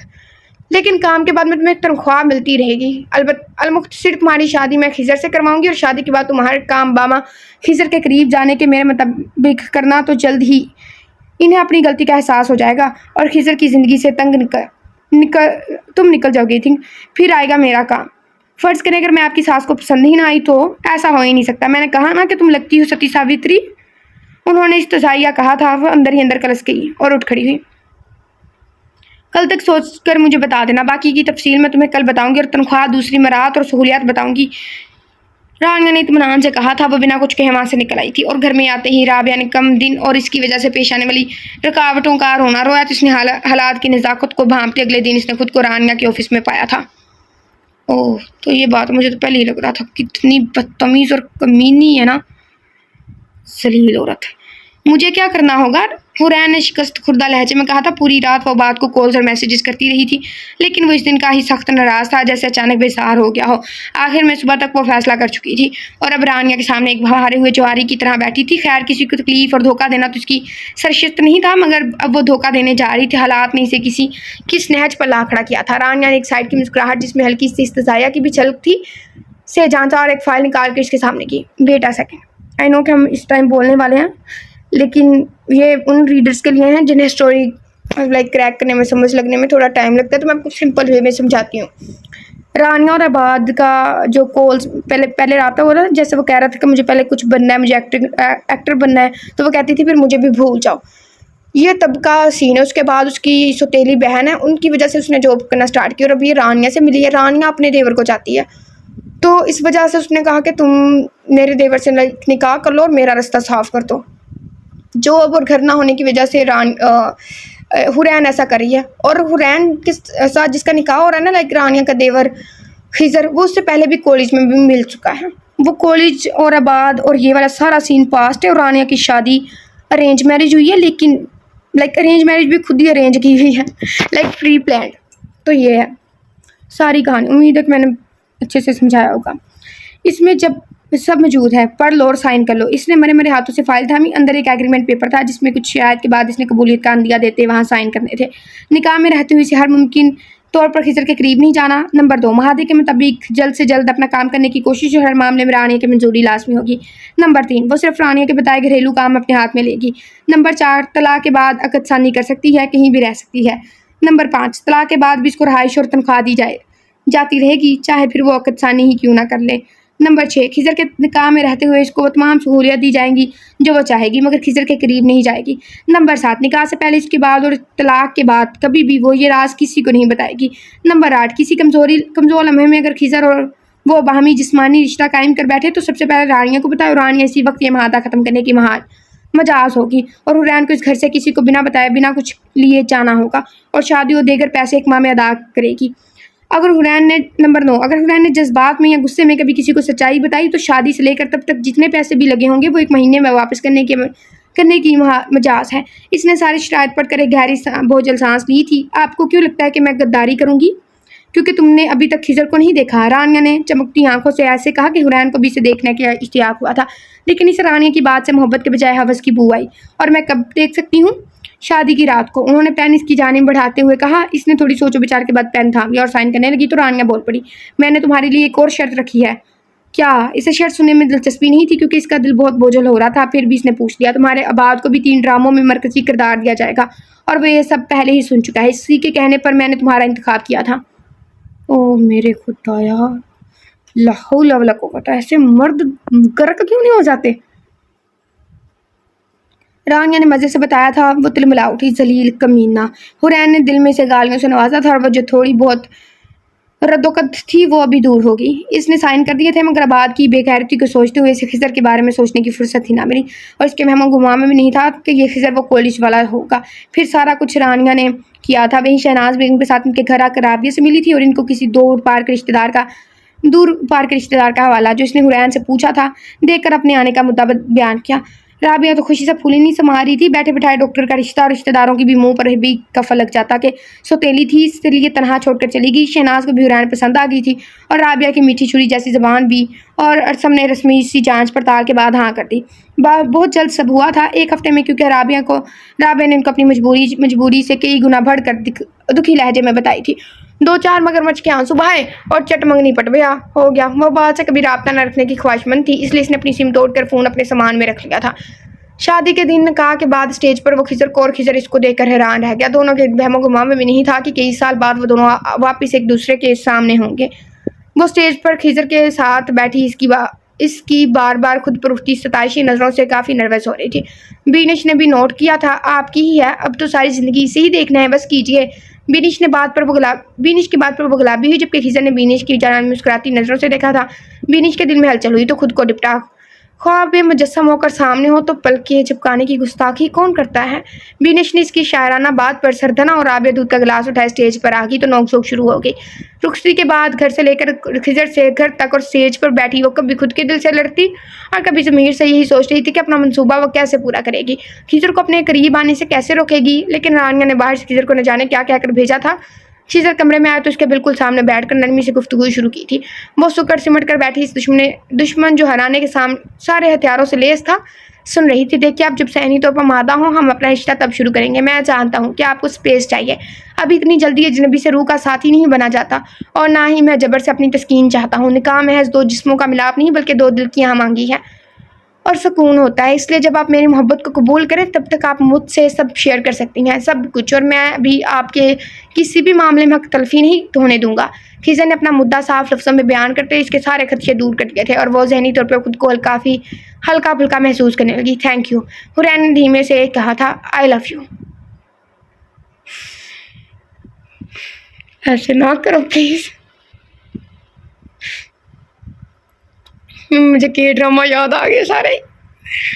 वो शरारती लहजे में कहता उठा था और इसकी चेहरे पर कोसे खजा के रंग उतरते देखकर नजरें चुराई। आप चेंज कर लीजिए। आप कहाँ जा रहे हैं? मैं चेंज करके सोफे पर जाऊँगा। आई थिंक आपको अच्छा नहीं लगेगा कि मैं बेड शेयर करूँ। खिजर अलमारी में से अपने कपड़े निकाल कर बाथरूम में घुस गया था। पीछे वो सोचती रह गई कि खिजर अगर ऐसे ही इसके साथ रहा तो वो इसे धोखा कैसे दे पाएगी। हाल हुरैन सूजी आंखों के साथ अब चुप बैठी थी। शहनाज ने भी जबत से लब भींचे हुए थे। मुबादा कोई गलत बात ना मुंह से निकल जाए, क्योंकि इन्हें गुस्सा ही शदीद था। रानिया पर हद दर्जा इसने साबित किया था कि वह एतबार के लायक ही नहीं थी। कमरे में वहशतनाक सुकून था कि शहनाज की स्पाट आवाज़ ने खामोशी को तोड़ा। हुरैन, तुम अभी मेरी निगाहों के सामने से चली जाओ, वरना आप खुदा का वास्ता मुझे कहें जो आप कहना चाहती हैं, वरना मैं मर जाऊंगी इस शर्मिंदगी से। और हुरैन मचलकर इनके कदमों से लिपटी थी और गिड़गड़ाई। शहनाज ने इसकी बात पूरी होने हुए बिना ज़बरदस्ती अपने कदमों से पीछे धकेल कर तेज़ लहजे में कहा था, मैंने कहा हुरैन जाओ, मेरा इतना छोटा ज़रफ़ नहीं है। वो धाड़ी थी। हुरैन सिसकते हुए उठी थी और वहाँ से भाग गई थी। पीछे शहनाज बेगम की आंखों में नमी आ गई। इसके बेटों के कैसे बख्त थे। कौन कहता है हुसन और दौलत ही सब कुछ है। इसके दोनों बेटों के पास हुसन भी था और दौलत भी, मगर एक ने मौत से मार खाई थी, दूसरे नसीब से खा रहा था। ये बात होती है जब आपका बख्त अच्छा ना हो तो हुसन दौलत कुछ मायने नहीं रखता, कुछ भी नहीं, मिट्टी का ढेर। रानिया दौड़कर इसकी पुश्त से लगी थी और वह मुस्कुराता हुआ पलटा। आ गई आप? वो अपने सीने पर मौजूद इसके नरम हाथों का बोसा लेते हुए पलटा था और इसकी कमर में हाथ डालकर इसके चेहरे को नकश को छूने लगा, जो जवाबन वक्स मसाई थी। अरे अभी नहीं ना। इसकी मज़ामत में भी खुद सुपुर्दगी थी। वो मज़ीद बहका और इसके लफ्ज़ों को कैद कर लिया। चंद लम्हों बाद वो पीछे हुआ तो रानिया ने मसनूई खूबकी से घूरा था और सांस दुरुस्त किए। बस कहीं भी इसने अपने पर्स से शीशा और टिश्यू निकाल कर अपनी लिपस्टिक दुरुस्त की थी। हम आपके लिए इतना कर रहे हैं और आप जनाब हमारे मूड का ख्याल ही नहीं करती। वो भी नरोठा होकर वापस पीछे सोफे पर जा बैठा था। रानिया ने इसके मूड को बिगड़ते देख कर एक अदा से साड़ी का पल्लू झटका था और इसकी गोद में बैठकर इसकी गर्दन के गिर्द बाहें फैलाई। हम भी तो आपके ही हैं ना। ये है कौन भाई? रानिया ने लाड से कहते इसकी आंखों को चूमा था। वो इतने से ही में बहक कर इसको अपने साथ सोफे पर गिराता इस पर हावी हो चुका था और फिर वो दोनों एक दूसरे में मगन होके, ऐसा क्यों लग रहा है कि यह बात है? रानिया को उसकी आंखें पसंद थी। शर्ट पहनते उसने रानिया की बिखरी बिखरी हालत की सिमत देखा था। वो मुस्कुराया। रानिया इतनी बोल्ड होते हुए भी लज्जा कर सीढ़ी सर हाथ पे लगा जाके सीधा, जैसे किसी वीडियो में नहीं दिखाया जाता, सीधा हाथ पे सबको ही लगता है, वैसे लगा। साड़ी आएगा, साड़ी दुरुस्त करने लगी। वो सोफे से उठने लगा तो रानिया ने इसका हाथ पकड़ा था। रानिया नहीं चाहती थी कि अभी वो जाए। न जाने जिस्म की भूख इतनी बेदीद क्यों होती है। ना थाल देखती है, ना थाल में पड़े खाने की किस्म। भूख को बस खाने से मतलब होता है। क्या मुझे आज छोड़ने का इरादा नहीं है? इसने शरारत से कहा तो रानिया ने नफ़ी में सर हिलाकर इसका हाथ छोड़ दिया था। चाहती तो यही हूँ, मगर मुझे भी मीटिंग में जाना है। और वो साड़ी संभालती इसके मुकाबले खड़ी हुई थी और इसकी गर्दन पर लगे अपने लिपस्टिक के निशान पर हाथ फेरा और इसने एक झटके से रानी को अपने करीब किया था। और फिर घर भी तो जाना है। रानिया ने दोबारा से इसका मूड बदलते देख इसके बाजू पर चुटकी काटी थी। वो शरारत से सिसका। रानिया किस्म सागर इसकी बाहों से दूर हुई थी। आपसे बदला तो मैं कल लूँगा। विश के वजूद को नज़रों से ताज़ीम करते मानी खिस्सा बोला था। रानिया ने मुड़कर शीशे में अपना सरता पा जायज़ा लेते अपने लबों पर सुर्खी दुरुस्त की थी और एक अदा से बोली, आज क्या कम बदले लिए हैं? कम ही थे ना। वो पीछे टेबल पर हाथ रखे एक अदा से बोला था। रानिया जो पहले ही जाना नहीं चाह रही थी, हंसती हुई उसकी तरफ मुड़ी और कदम कदम आकर उसकी बाहों में समा गई। वो भी मौका की नीमत जान के उसको अपनी गोश में भर चुका था। एक बार फिर वो मीटिंग में शरीक होने से कासिर थी। दिन ब दिन गुजरते गए। पहले शहनाज बेगम हुरैन से बिल्कुल कितना तल्लुक करके बैठी थी, मगर रानिया को खिजर के मजीद करीब होते देखकर इनसे बर्दाश्त न हुआ और उन्होंने इससे बेहतर हुरैन को ही जाना था। बहरहाल वो बीवी तो थी खिजर की, चाहे निकाह के पीछे कोई भी वजह हो, मगर सबकी नज़रों में वो खिजर की शरई बीवी थी। और हुरैन के लिए इतना काफ़ी था कि शहनाज बेगम ने रानिया को ये नहीं बताया था कि हुरैन इनको सारी सच्चाई बता चुकी है। लेकिन सब वो थोड़ी डरी सहमी सी रहने लगी थी। इसको इस बात का आदि खुलने से पहले ही अपना इंतज़ाम करना था, मगर इतने पैसे कहाँ से आते हैं, यही सोच इसको जहनी तौर पर मुंतशिर रखती थी। हुरैन, एक सुरमई सुबह नाश्ता बनाते हुए उसको लाउंज में से शहनाज बेगम की आवाज़ आई थी। वो पेड़ा बनाते हुए बरबर्ची खाने के दरवाजे में यहाँ खड़ी हुई। इसको गो न गो मुसरत हुई थी, क्योंकि काफ़ी दिनों बाद ही सही मगर शहनाज बेगम ने इसे पुकारा था। जी। इसकी आंखों की चमक से इसके दिल की खुशी का अंदाज़ा होता था, जो शहनाज बेगम ने भी भांप ली थी। दिल में कहीं हुरैन की मजबूरी और अच्छाई का इतराफ़ वो भी करती थी। तुमने खिजर को उठाया आज हॉस्पिटल जाते हुए? इसे बैंक भी जाना था मेरे काम के सिलसिले में। जी, अभी तक तो वो सो रहे होंगे। मैं रानिया भाभी के लिए नाश्ता बनाने के लिए पहले ही उठ गई थी। वो मैंने बनाई। रानिया के नाम पर इनके मुंह में जैसे कड़वा बादाम आ गया था। मुंह बनाकर बोली, इसका क्या है? इसको तो अपने लिए नौकरानी मिली हुई है और तुम भी थोड़ा हुलिया दुरुस्त करके रखा करो और खिजर के करीब होने की कोशिश करो। जी मैं। वो हम लोगों की तरह इनका चेहरा देखने लगी तो शहनाज बेगम ने इसे डिपटा। और कोई तो यहाँ है नहीं जिसको मैं कहूँगी तुम ही हो? नहीं, मल्ले की तीसरी आंटी। रानिया ने जो चाल चली है, मैं इस पर ही उल्ट चाल चलाना चाहती हूँ। उन्होंने दूसरा फिक्रा ज़ेरे लब ही कहा था। अब ये नाश्ता छोड़ो, मुझे अभी भूख नहीं है। मैं खिजर के साथ ही करूँगी और तुम खिजर को उठाओ जाकर।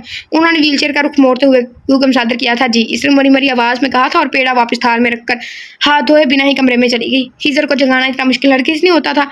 वह एक आवाज़ देती थी और खिजर जाग जाता था। कमरे में मलगज्जा सा अंधेरा फैला हुआ था और वो बेड पर सो रहा था। काला बदन हुरैन के उठने के बाद बेड पर आया था और अब मज़े से गहरी नींद सो रहा था। हुरैन इसको गौर की बंद पलकों को देखा था। ये आंखें खुली होते हुए बहुत घायल करती थी इसे। शरारत ही शरारत, सहर ही सहर। वो मिसमराइज होती थी जैसे अब हो गई थी और इस खमार में इसने खिजर के सराहने जगह बनाई थी और इसके साथ बैठ गई। खिजर के माथे पर इसके सुनहरे बाल बिखरे हुए थे। इसने शहादत की उंगली से वो बाल नरमी से हटाए थे और मुस्कुराई। इसे गो न गो अपनी आधी अधूरी शादी पर ही रिश्क आया। हुरैन ने बेख्तियार झुककर इसकी पलकों पर नरमी से लब रखे थे। वो नींद में कसमसाया था। हुरैन भी जैसे होश में नहीं रही थी। पलकों के बाद इसने गाल पर बने तिल पर लब रखे थे, लेकिन यह एहतियात मलहूज खातिर रखी कि इसकी लिमिट से वो जाग ना जाए।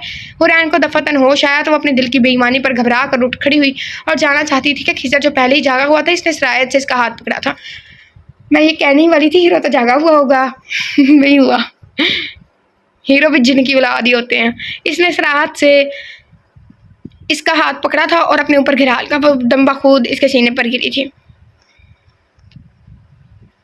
खिजर की पुरशौक नजरें इसके गुलनार गालों पर टिकी थी। हुरैन ने इसके सीने पर हाथ टिका कर उठना चाहा तो इसको ये महसूस करके धचका लगा था कि खिजर ने इसकी गिरद अपना हिसार बांधा हुआ था। ये क्या हरकत है? हुरैन शर्म और खौफ की मिलीजुली तासरात से धीमी आवाज में कहती इसकी बाहों में हल्का सा कसमसाई। जैसे जगाया है, इसका नाम भी तो देना है ना। खिजर शौक हुआ था और थोड़ा सा उठकर इसके सुरख आरिस को अपने लबों से छुआ। इसकी सांसें मुंजमद हो गई थी। खिजर ने दूसरी आरिस को छुआ था। हुरैन ने कुछ देर पहले वाली खुद की हरकत पर दिल में खुद को मलामत की और इससे पहले खिजर मजीद कोई गुस्ताखी करता वो अपना पूरा जोर लगा कर उठी थी और कमरे से निकल गई। बावर्ची खाने में आकर इसने अपनी बेतरतीब भड़कते दिल को इत्तेदाल पर लाने की नाकाम कोशिश की थी और कपकपाते हाथों से चाय बनाने के लिए पानी झूले पर चढ़ा दिया और अपनी आरज़ों को छुआ जहाँ अभी भी खिजर का लिमस महसूस हो रहा था। वो अब बेख्तियार क्या गई कुछ देर बाद ही अपने पीछे खिजर की पुरतपिश नजरों का एहसास हुआ था। इसका दिल फिर बेतरतीब धड़कने लगा। आपको अम्मी बुला रही थी, आपको मुझे भेजने की जल्दी है? खिजर बावर्ची खाने के दरवाजे से टेक लगाए सीने पर हाथ बांधे मुस्तफसर हुआ था। नहीं, मैं भला ऐसा क्यों चाहूंगी? हुरैन ने साफ गोई से कहा, मगर लहजा अभी भी दिल की हालत की चुगली खा रहा था। तो आप मुझे रोकती भी तो नहीं है? खिजर ने इसके पीछे आकर सरगोशी में हल्का फुल्का शिकवा किया था और इसकी कुर्बत से सिर पटाकर मुड़ने लगी तो इसका हाथ चाय की केतली पर लगा था और गरम गरम कहवा इसकी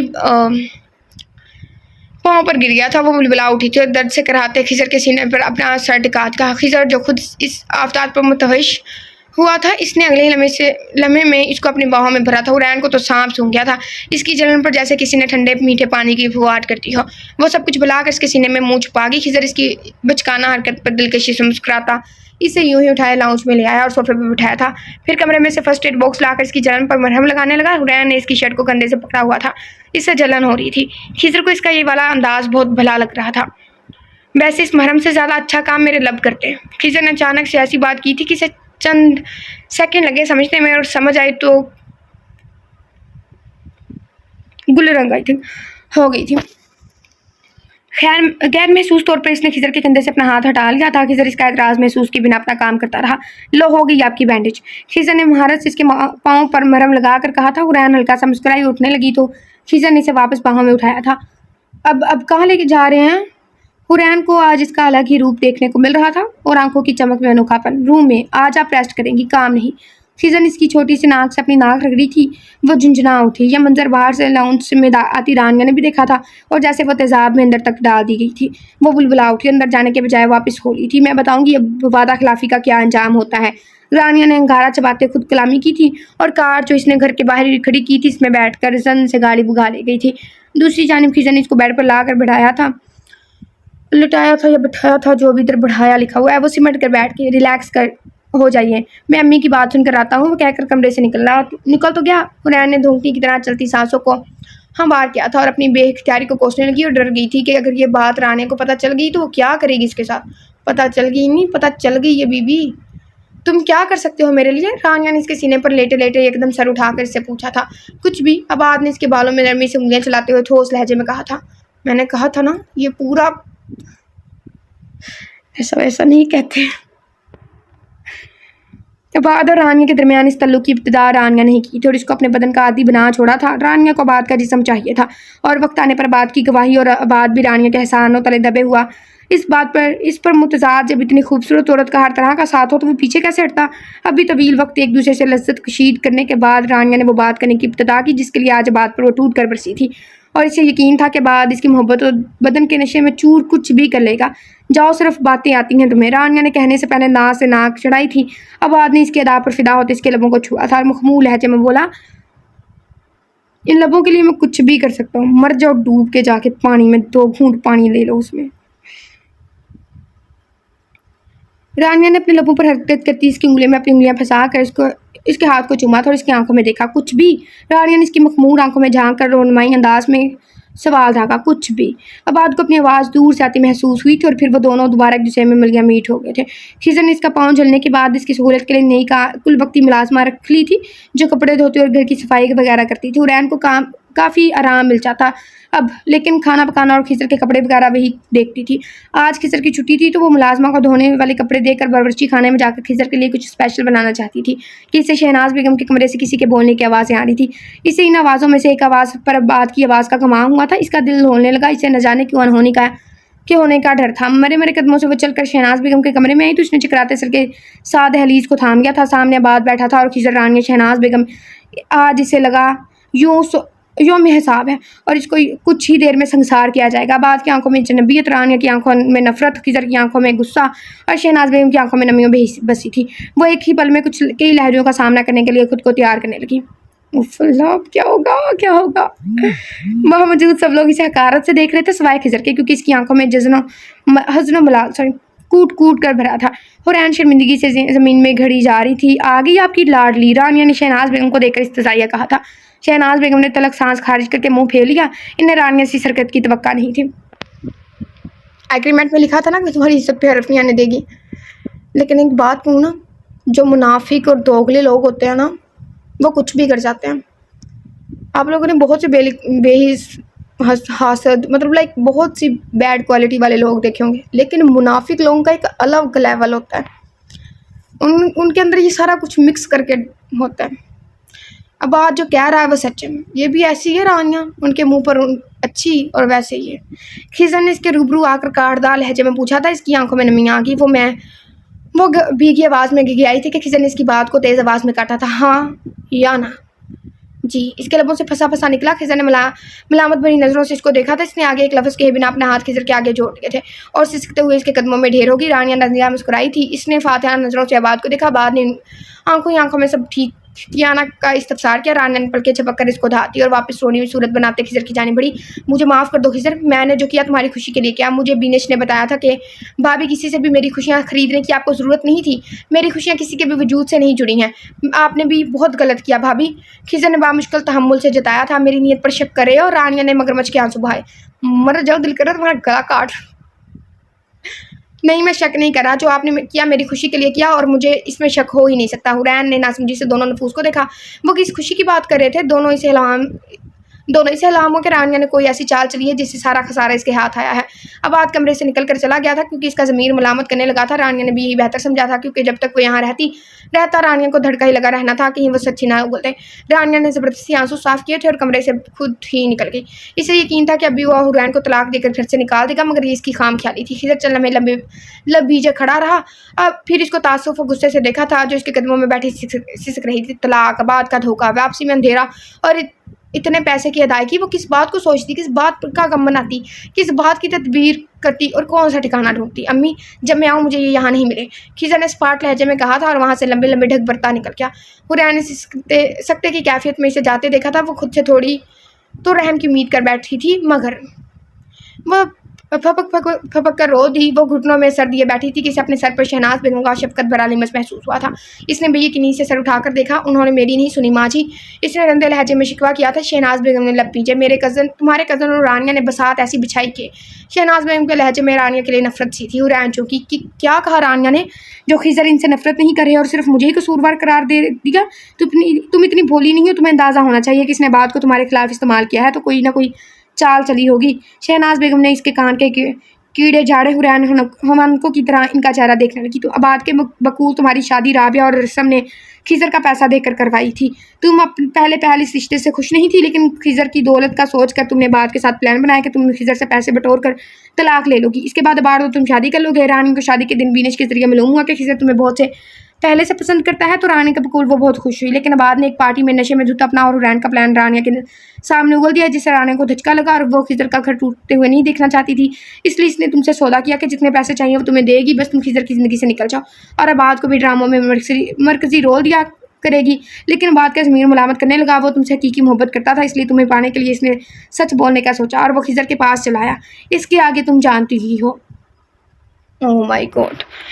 शहनाज बेगम ने सारी कहानी कह सुनाई। हुरैन सदमे से आंखें फाड़े रानी और अबाद की तरतीब करदा स्क्रिप्ट को सुन रही थी और दिल में इनकी हिकमत अमली पर अशश कर उठी। ये झूठ है, मैंने कोई प्लान नहीं बनाया अबाद के साथ। मुझे तो अंदाज़ा भी नहीं था कि मेरी शादी कॉलेज वाले खिजर से हो रही है। इसने शिद्दत से नफ़ी में सर हिलाकर शहनाज बेगम को कायल करने की कोशिश की थी। शहनाज ने इस बात में सर हिलाया। मैं जानती हूँ, चाहे मैं तुम्हें कभी तुम्हारे अमल पर बिल्कुल दुरुस्त करार ना दे सकूँ, लेकिन तुमने रानिया की तरह अपने मर्तबे का सौदा नहीं किया। मुझे जाना होगा। हुरैन ने अपने गालों से आंसू साफ करते हुए कहा था। वो उठने लगी तो शहनाज बेगम ने इसकी कलाई थामी थी। तुम कहीं नहीं जाओगी। मगर कुछ नहीं। ना ये घर खिजर का है, ना रानिया का, मेरा है। तुम यहाँ ही रहोगी। मैं खुद बात कर लूँगी खिजर से। और रानिया, वो तुम्हारा कुछ नहीं बिगाड़ सकती। जब तक खिजर तुम्हें तलाक नहीं दे तब तक वो महादा कभी खिजर के सामने लाने की गलती नहीं करेगी। अगर लाना होता तो वो पेपर इस्तेमाल करती, ना कि अबाद को। शहनाज बेगम ने कहा था। वो इनका चेहरा देखती रह गई। इस हिज पर तो हुरैन ने सोचा ही नहीं था कि ऐसा कसूरवार रानिया थी, क्योंकि महादा शराइत इसकी आयद करता थी। खिजर को प्रॉपर्टी इसने समझा था। वो तो बस अपना किरदार निभा रही थी। असलियत सामने आती तो खिजर की नज़र में रानिया से ज़्यादा काबिल नफरत होती। और डार्लिंग आबाद ने इसको पीछे से आकर बाहों में भरा था। रानी को ये बेवजह मदाखलत जहतरीन लगी थी, मगर आज इस गधे को बाप बनाया था। वो अभी इससे पहलू दही करके और वो इसकी नाराज़गी मोल लेकर खेल नहीं बिगाड़ना चाहती थी, इसलिए ज़बरदस्ती की मुस्कुराहट लोगों पर सजाए इसकी जानिब घूमी और इसके गाल को छुआ था। आज तुमने दिल जीत लिया, क्या पहले नहीं जीता था? आबाद ने इसके बालों में मुंह देकर सरगोशी की। रानी को भी इसकी कुर्बत झंझलाहट में मुबतला कर रही थी, मगर बर्दाश्त से काम लेना पड़ रहा था। ऐसी करती हैं घिरी हुई औरतें और घिरे हुए मर्द। खौफ आता है इन लोगों से। ना जीता होता तो खुद को सौंपती क्या। लेकिन जानू, एक बात सोच रहा था मैं, अब हुरैन क्या कहाँ जाएगी? वो कहीं भी जाए स्वीट हार्ट। इसने तुम्हें धोखा दिया है। अगर ना दिया होता तो वो खिजर से शादी क्यों करती, जबकि मैं इसे ये खुशखबरी दे चुकी थी। तुम्हें मैंने ड्रामा ऑफर कर दिया है। जान, मैंने ये सब इससे बदला लेने के लिए नहीं, तुम्हारी मोहब्बत के लिए किया। ओह फल्लाह, ये सारा मास्टरमाइंड तो रानिया का पिछाया गया था। इसने इधर बात को ऐसे कहा और उसको वैसे कहा। उस टाइम मैंने बहुत कुछ बोला था, लेकिन जो भी है, ट्रस्ट एक रिश्ते में बहुत इंपॉर्टेंट होता है। इज्जत भी होती है, लेकिन मेरे ख्याल में एतबार भी बहुत ज़रूरी होता है। आबाद ने इसकी आंखों में झांक कर कहा था। रानिया ज़बरदस्ती मुस्कुराई। आबाद इस पर हावी हो रहा था। इसने बादल नख्वास्ता होने दिया, लेकिन ये आखिरी बार था। अब इसे आबाद को भी रास्ते से हटाना था। शाम में रानिया आई तो हुरैन को घर में देखकर इसके तलवों पर लगी थी और सर पर बुझी थी। तुम दफ़ा नहीं हुई घर से? रानिया ने लाउंज में से इसे इत्मीनान से बैठे देकर हकार से पूछा। इसी तरह सुमन बुकमन बैठी मैगजीन के वर्क गिरदानी कर रही थी। कुछ पूछा है मैंने? रानिया सुलग कर धाड़ी थी। हुरैन ने इत्मीनान से मैगजीन साइड पर रखा और इसकी तरफ देखा। एग्रीमेंट में कहीं नहीं लिखा था कि अगर तुम सवाल पूछोगी तो जवाब भी देना लाजमी है। यूं वतन तनाती इसके सर पर आई थी। इसका चेहरा नफरत से सुर्ख हुआ जा रहा था। हुरैन के तासरात तंजिया से संजीदा हुए इसके मुकाबले खड़ी होकर हुरैन ने इसे इस्तेज़ाइया देखा था। ऐसा कुछ मत करना जिससे तुम अपने ही ड्रामे में फंस जाओ और पछताओ। तुम मुझे धमकी दे रही हो, जानती हो ना कि तुम मेरी ज़र खरीद गुलाम हो। रानिया ने इसे संगीनी से याद दिलाया, लेकिन फिर भी हुरैन का इत्मीनान काबिल ही था। जानती हूँ, और ये भी जानती हूँ आका के राज़ों का संदूक गुलाम के पेट में और चाबी ज़बान में होती है। हाय हाय, तुम्हारा यकीन कर ही ना ले खिजर, मेरा यकीन ना करे। मगर हुरैन की बात पूरी होने से पहले ही रानिया का सेल गुनगुनाया था। रानिया ने इसे कीनातोस नजरों से देखते हुए सेल पर नंबर देखा। फ़ौरन से इसके चाचा के घर से कॉल थी। इसने पिक की और जैसे जैसे सुनती गई इसके चेहरे की रंगत मुतगीर हुई थी। इसके सगे चाचा की वफात हो गई थी। वो हनूज उलझे और कदरे परेशान जहन के साथ शहनाज बेगम के कमरे की जानिब चली गई थी। हुरैन ने गहरी सांस लेकर माहौल की कसावत को दूर करने की कोशिश की थी और वापस मैगजीन उठा लिया। अगला और सबसे मुश्किल मरहला यानी खिजर से सामना करने के लिए खुद को तैयार करने का था। रानिया को बादल नख्वास्ता चचा की ताज़ियत के लिए जाना पड़ा था। हुरैन को पीछे सुकून था। खिजर को भी, जो इस दिन ही हॉस्पिटल से सीधा डॉक्टर्स की टीम के साथ शुमाली इलाका जा चला गया था, जहां हॉस्पिटल की तरफ से उन्होंने गरीब लोगों के मुफ्त इलाज और मालजे के लिए 2 हफ्तों के लिए कैंप लगाया था। अभी सिर्फ खिजर को इंतजार था। वो इसे मनाना चाहती थी। इधर पीछे अचानक ही बीनिश की मंगनी का हंगामा उठा था और बीनिश की मंगनी की तैयारियों में इसकी माँ ने अपने साथ तैयारियों में लगा लिया था और वह बाखुशी तैयारियों में हाथ बटा रही थी। सब चीज़ें बीनिश की पसंद से ली जा रही थी क्योंकि बीनिश इकलौती बेटी थी और मंगनी बड़े पैमाने पर की जा रही थी। आप कब आएंगे? वो बाजार जाने के लिए अपनी चादर लेकर आई तो बीनिश फ़ोन पर खिजर से बात कर रही थी। हुरैन का दिल मुस्तरिब हुआ। बीनिश ने इसके गालों पर लाली बिखरते देखी थी। वो मुस्कुराई। दूसरी जान से शायद इनकार किया। नहीं, मैं कुछ नहीं जानती। अगले संडे मेरी मंगनी है और आपने आना है। वह बस ज़िद थी। हुरैन जैसे मंजर में थी ही नहीं। इसको अपना वहाँ मौजूद होना गैर ज़रूरी भी लग रहा था, लेकिन दिल खुशफहम भी था कि कहीं खिजर इससे हुरैन का पूछ ही ले। इसलिए वो बेड पर बिखरे कपड़ों को खामखा आहिस्ता आहिस्ता समेटने लगी। बीनिश इसकी बेकरारी महसूस कर रही थी और ज़ेरे लब मुस्कुरा रही थी। हुरैन का रोम रोम समात बना हुआ था। वो जानबूझकर इंतहाई सुस्त रूई से बेड पर कपड़े समेट रही थी। बस आना है तो आना ही है खिजर, मैं नहीं। वो बात करते करते रूम से निकल गई थी। हुरैन के हाथ बेजान से हो गए थे और कपड़े दोबारा बेड पर बिखर के एक बेनाम सी सरखुशी अपने आप ही मर गई थी। वो चादर लपेटती कमरे से बाहर आ गई थी। रात में इसे टीवी देखते देखते वहीं सोफे पर ऊँघ आ गई थी और वो सो गई थी। रात के कोई 2:30 बजे मरकजी गेट बजाया गया था। वो हड़बड़ाकर उठ बैठी। बेआरामी से लेटने की वजह से इसकी टांगें और कमर शैल हो गई थी। इतने में गेट फिर दड़दड़ाया गया था। वो हैरानी से घड़ी में वक्त देखती बाहर चली आई। सीने पर दुपट्टा अच्छी तरह फैलाया था और गेट खोलने से पहले मुस्तफसर हुई थी। कौन? मैं हूँ। अगर मेहरबानी करने का इरादा हो तो दरवाज़ा खोल देंगी? खिजर ने तड़क कर जवाब दिया था। हुरैन का दिल उछल कर हल्क में आ गया। जी जी, मैं खोलती हूँ, इसने गड़बड़ा कर कहते दरवाज़ा खोला था और खिजर इसको तीखे चतुनों से घूरता अंदर आया था। हुरैन इसके तेज़ नज़रों को कतई नज़रअंदाज करके जाने लगी। अब किस इरादे से रुकी हैं यहाँ? मुझे माँ ने रोका है। अच्छा, माँ का इतना ख्याल है आपको? वो इस्तज़ाया हंसा। हुरैन जिज़्बज़ हुई। बहुत है, कम से कम आप और भाभी की तरह माँ को अकेला छोड़कर नहीं गई। वो भी कम नहीं थी। अब मैं आ गया हूँ ना तो जाइए, खिजर ने तरनत कहा। ठीक है, इसी वक्त जाकर गली में बैठ जाती हूँ, तब आपकी इज्जत नफ्स को गवारा कर लेगी कि एक लड़की जो गलती से आपकी बीवी बन गई गली में बैठी है। वो पाँव पटकती कदमों खुले गेट की तरफ बढ़ी कि राह में ही खिजर ने इसकी कलाई थामी थी। गलती से नहीं, साजिश से। खिजर ने इसकी आंखों में झांक कर तस्दीक की। और ये इरादा है या साजिश? हुरैन का इशारा इसकी कलाई पकड़ने की जानिब था। खिजर ने अपना गुस्सा इसकी नाजुक कलाई को मजीद दबोच कर निकाला। वो सिसकी। हक है, हक तब जताइए जब मेरे फ़र्ज़ अदा कर सके। इसने एक झटके से अपनी कलाई छुड़ाई थी और बाहर जाने लगी तो खिजर का लंबा चौड़ा वजूद इसकी राह में हायल हुआ था। वो गुनाह की। रोक रहे हैं? अब फ़र्ज़ निभा रहा हूँ, अंदर जाइए। खिजर ने आराम से अपना मुद्दा बयान किया था। कैसे इस घर में मेरा वजूद आप देवर भाभी को बर्दाश्त हो जाएगा? वो तंजिया गोया हुई। मुझे नहीं है, कति नहीं है, लेकिन मेरी माँ से पूछे बिना कुछ कहूँगा नहीं। हक, हाँ, शुक्र आपने अपनी भाभी का नहीं कहा। वह इस्तज़ाया कहकर अंदर की जानिब पलट गई थी। पीछे खिजर का दिल किया इसके साथ इसका कुछ कर गुजरे कि वो ऐसा कुछ कर गुजरे कि वो पूरी ज़िंदगी याद रखे। अगले दिन सुबह सुबह खिजर बीनिश के साथ शॉपिंग पर निकल गया था। वो बीनिश को कुछ अपने से भी दिलाना चाहता था। कुदसिया बेगम मना करती रह गई थी, लेकिन खिजर और शहनाज बेगम ने इनकी एक नहीं सुनी थी।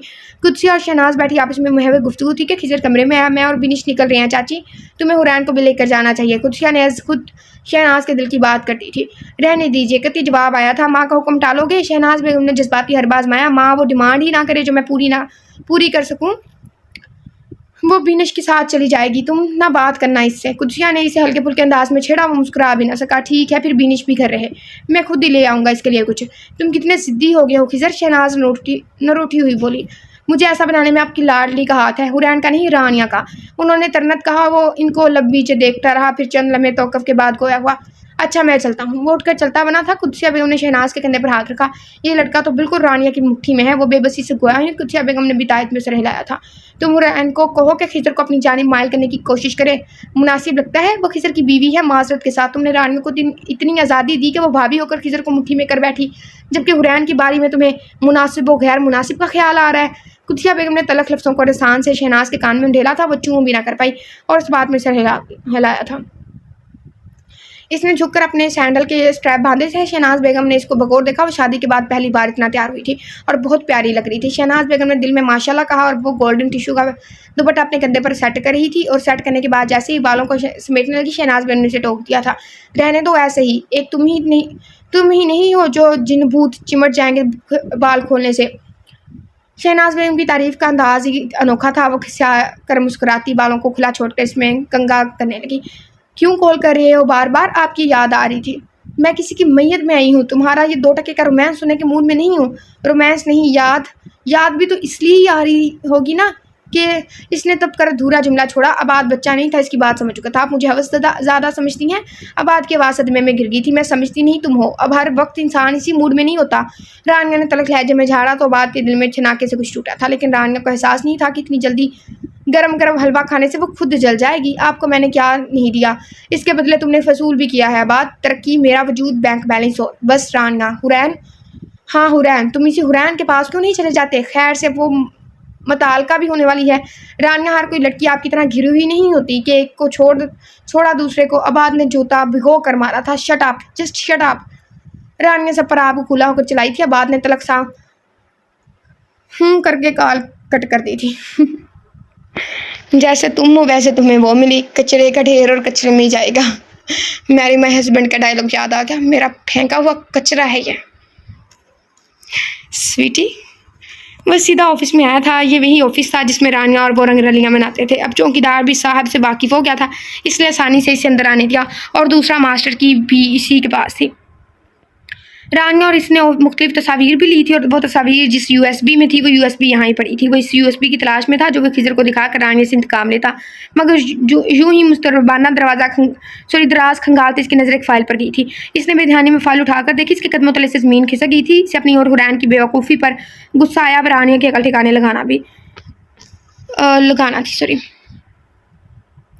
मंगनी के लिए बाल पिनों से सेट करते हुए बिनिश का मोबाइल भी हुआ था।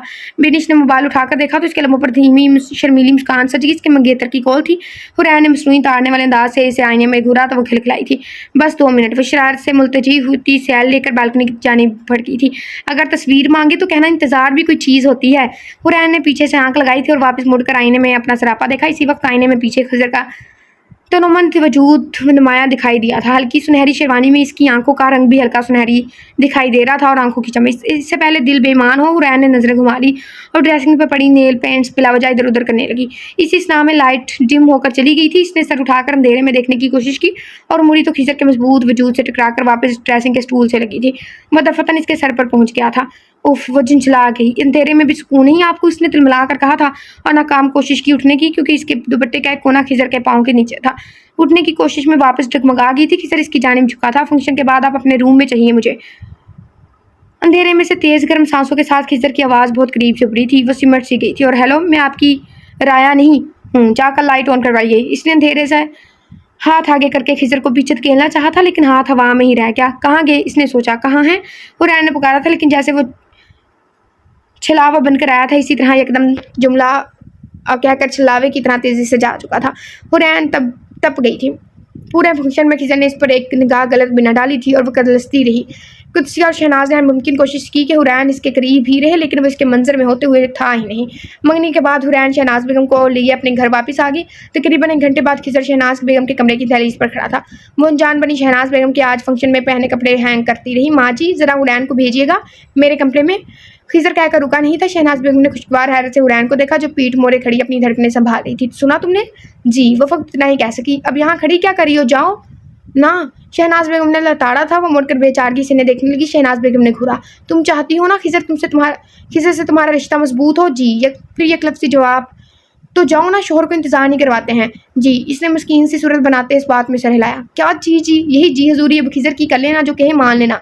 उन्होंने घर का था। वो मजीद बेइज्जती से बचने के लिए लब भींचती कमरे से निकल गई। इसकी नजर लाउंज में लगे आईने के सामने अपने कैचर पर गई थी। इसने उठाकर अपने बाल समेट लिए और सांसें बाहर करती इसके कमरे में आई थी। इससे पहले कि वो दरवाज़ा नॉक करती, अंदर से खिजर ने खोल दिया था और उसको सरता पाँव गहरी नज़र से देखा। कोई खास बात जो आपने करनी हो कीजिए, वरना। हुरैन ने बेनियाजी से इसकी तरफ देखे बिना कह रही थी कि खिजर ने इसका हाथ पकड़कर अंदर खींचा था और दरवाज़ा बंद कर दिया। वो खिला गई। क्या है? हुरैन ने माथे पर बल डालकर इसको रोब दिखाना चाहा, लेकिन खिजर इसके रोब से क्या मरऊब होता। वो तो अपने नए अंदाज से रोशनास करवाने की धुन में था।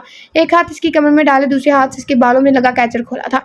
हुरैन ने इसको पीछे धकेल कर मुड़ना चाहा। हुरैन की सांसें इस अचानक और बदले रवैये पर उथल पुथल हो रही थी। खिजर ने इसको यूं ही जकड़े पीछे दरवाजे से लगाया था और इसकी आंखों में फातिहाना देखा। फ्राइज पूरे कर रहा हूँ, करने दीजिए। खिजर का मोबाइल बिप हुआ था। ये ज़बरदस्ती है, हुरैन ने तड़कर कहा, और ये मुझे पहले कर लेनी चाहिए थी। इसने दुपट्टा उतार कर साइड पर फेंका था। हुरैन की आंखें इसकी बेबाकी पर फटने को थी। खिजर का सैल मुसलसल बीप हो रहा था। इसने एक हाथ से इसकी कलाई जकड़े ही दूसरे हाथ से सैल पॉकेट में से निकाल कर कान से लगाया। हुरैन मुसलसल अपना हाथ छुड़वाने की कोशिश करी थी और खिजर की पुरतपिश नजरों से ओझल हो जाना चाहती थी। हाँ भाभी। खिजर के लहजे में पहले वाली नरमी मफकूद थी। इसी से हुरैन सहम रही थी। दूसरी तरफ रानिया चौंकी, लेकिन अपने असली लाड बड़े लहजे में गोया हुई। मैं एयरपोर्ट पर हूँ, लेने आ जाओ। सॉरी भाभी, मैं बिजी हूँ। खिजर ने संजीदगी बेमरवती के की इंतहा की। रानिया की भूएं सिमटी, इसने गौर किया तो दूसरी तरफ से एक चूड़ियों की आवाज़ आ रही थी। हुरैन खुद को छुड़वाने की सही में मजामत कर रही थी, जिसके बिना पर चूड़ियाँ आवाज़ कर रही थी। खिज़र इसके इतना करीब था, इस लम्हे चूड़ियों की आवाज़ क्या, इस लम्हे हुरैन इसके पास है। रानिया ने घबरा कर सोचा था, हुरैन कहाँ है? रानिया ने तरनत पूछा। हुरैन ने मजामत तर्क करके लब बीच कर नफी में से रिलाया था कि वो ना बताए कि हुरैन इसके करीब है, मगर आज खिज़र कहाँ मानने वाला था। यही है मेरे पास। खिज़र के कहते ही इसके पाँव कदमों से ज़मीन निकली थी। हुरैन, हुरैन तुम्हारे कमरे में है? क्यों? रानिया को शायद पता नहीं था कि वो क्या कह गई है। दूसरी तरफ तो जो खिज़र की सांसों तक के करीब खड़ी थी बुखला गई। इसकी आंखों में हराज की उतर आई थी, जो खिज़र ने भी नोट की थी। वो इस्तज़ाइया मुस्कुराया था। भाभी, हुरैन मेरी बीवी है, चाहूँ तो नज़रों से ओझल रखूँ, चाहूँ तो करीब तर। आपने तो मुकम्मल पैसे दिए थे ना इसको मेरे, अब मैं जो चाहूँ करूँ। खिज़र की तंज पर जहाँ रानिया के सर पर एयरपोर्ट की छत आ गिरी थी, वहीं हुरैन ने करब से आंखें मीच ली थी। सच्चाई आश्कार होने के बावजूद इसका वजूद अब संसार किया जाना था। मुझे जाने दीजिए, हुरैन मुल्तजी हुई थी, ये नामुमकिन है। खिज़र की आवाज़ इसे दूर से आती महसूस हुई थी। इसने सख्ती से अपनी आंखें मीच ली। पूरी रात खिज़र ने अपनी शिद्दत इस पर उतारी थी। हुरैन आने वाले कल से परेशान इसकी बाहों में पिघलती रही। सुबह ये पता नहीं क्या लिखा है, जो भी है। सुबह के बाद वो दर्द से टूटे वजूद के साथ कदरे उठकर मिसारी से टेक लगाए बैठ की थी। कमरे में अभी तक नीम मध्यम रोशनी फैली थी। इसने यूं ही अपने इर्द गिर्द खुद की मानित कमरे की बिखरी हालत को देखा। बिस्तर की दूसरी जानिब की जगह खाली थी। हुरैन खुद जहनी इब्तला का शिकार थी। रानिया अपने जाने इसके साथ क्या करती, जबकि खिज़र के रात वाले रवैये के बाद इसे खिज़र की उम्मीद भी छूटती नजर आ रही थी। वो सोच सोच कर हलकान हुई तो पीछे सर टिकाकर हौले हौले अपनी कटपटी सहलाने लगी। दफतन इसे कमरे की दहलीज पर बाहर से किसी की आहट महसूस हुई थी। कबल इसके कोई कमरे में वारिद होता शहनाज बेगम की पारदार आवाज़ ने इसके कदम ही रोक दिए थे। बहू, किसी नौबेहाता जोड़े के कमरे में जाने के आदाब भूल गई हो शायद। माँ जी, मुझे खिज़र से ज़रूरी काम है। रानिया की ज़बत की इंतहा पर पहुंची सपाट आवाज़ पर अंदर बैठी हुरैन का दिल कांपा, लेकिन शहनाज बेगम पर जैसे असर ही नहीं हुआ था। उन्होंने लठमाल लहजे में कहा, इससे मिलना है तो जाओ हॉस्पिटल, वो वहीं है। वो मजीद गोया हुई थी। हुरैन अंदर कमरे आराम करी है, रात देर से सोई थी। खिज़र कहकर गया था इसके आराम में खलल ना आए। शहनाज ने आखिर में दरोगो गोई से काम लिया था। रानिया के दरवाजे के हैंडल पर धरा हाथ फिसला था। इसने मुड़कर शहनाज को देखा था। शहनाज को इसकी उजड़ी हालत देखकर दिली अफसोस हुआ। इसकी हवस ने इसे किस नहज पर पहुंचा दिया था। रानिया जिस तरह आई थी इसी तरह तनफन करती वापस निकल गई। वो अंदर बैठी अपनी धड़कनों को संभालती रही थी। वो आधा घंटे बाद झिझकती ज़हनी उलझनों में उलझी कमरे से बाहर आई और बावर्ची खाने में जाकर नाश्ता तैयार करने लगी। जरा सी आहट पर इसका दिल सूखे पत्ते की तरह लरस रहा था। मुस्तकबिल का खौफ इसका सुकून फना किए दे रहा था। इतना कि रात में खिज़र के साथ गुजारे लम्हात से लुत्फ़ व करम लगने के बजाय जान कसल लग रहे थे, और इस निमत से मुस्तफ़ीद भी नहीं हो पाई थी जो इसके महरम का था।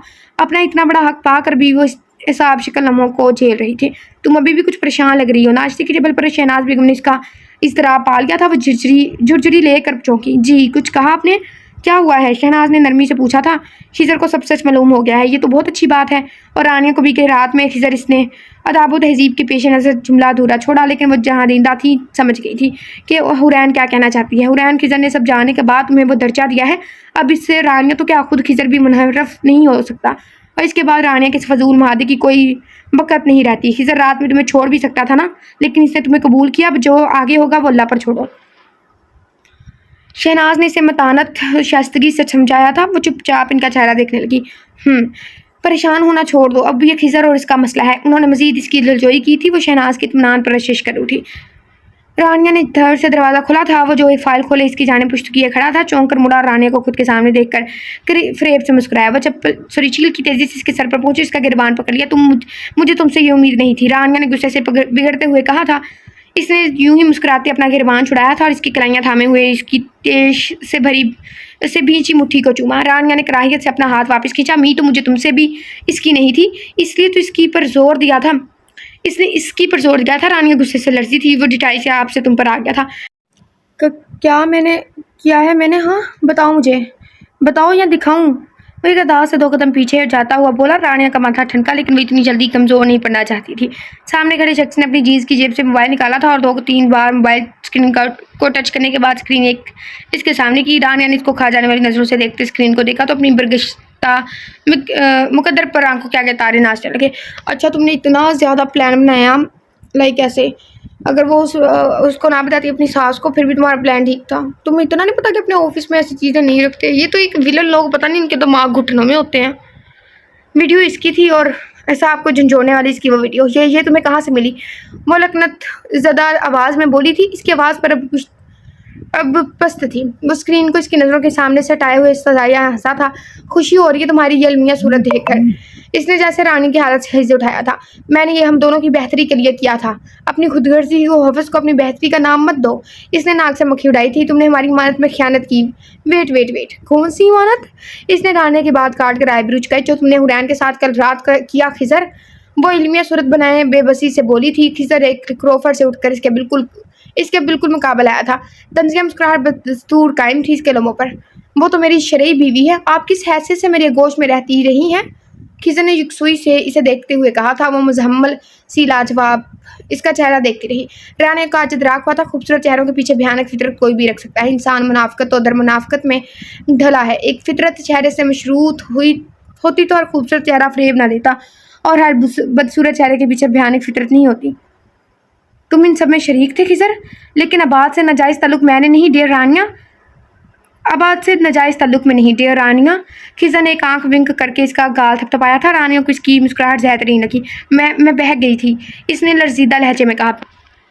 उसने जैसे किया मेरा दिल करना है वैसे चे चे करके होती ना आवाज़ आती है जैसे हम करते हैं वैसे ही करूँ इसकी हालत पर। लेकिन मुझे इधर से समझ नहीं आई क्या इस सब में खिजर भी शामिल था? क्या खिजर ने भी धोखा दिया है? कैसी हो तुम जो हर एक के साथ बहक जाती हो, किसी को बहका देती हो, कभी खुद बहक जाती हो। खिजर ने तलक मुस्कुराहट से इस पर कीचड़ उछाला। वो बिफरी थी। तुम फरिश्ते नहीं हो। बिल्कुल बिल्कुल नहीं हो। मैं भी बहका, लेकिन इसके बाद मैंने तुम्हारे वजूद के अलावा किसी को नहीं छुआ। झूठे फरेबी जो कल रात हुरैन के साथ क्या वो मैंने कहा ना मैं फरिश्ता नहीं हूँ। ओह माय गॉड, ओह मेरे अल्लाह, ये क्या मैं पड़ गई हूँ। बिल्कुल मैं नहीं हूँ। मैं भी बहका, लेकिन इसके बाद मैंने तुम्हारे वजूद के अलावा किसी को नहीं छुआ।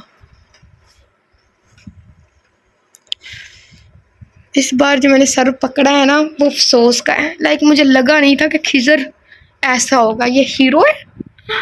एटलीस्ट ये तो कुछ ना करता ना। झूठे फरेबी जो कल रात हुरैन के साथ किया वो मैंने कहा ना मैं फरिश्ता नहीं हूँ। लेकिन अब माजी में जो हुआ सो हुआ। लेकिन इसकी सजा अपनी बीवी को क्यों दूँ? इसका शरई हक था, इसको मिल गया। यू बास्टर्ड, मैं तुम्हें छोड़ूंगी नहीं। माँ जी को बताऊंगी। वो इसकी जानिब शेर की तरह लपकी। फिर जरा माँ जी को ये भी बताना कि कितनी रातें तुमने बात के साथ भी गुजारी। मोहम्मद से इसका धुआं धुआं चेहरा देख रहा था। रानिया के सांप कट रहे थे।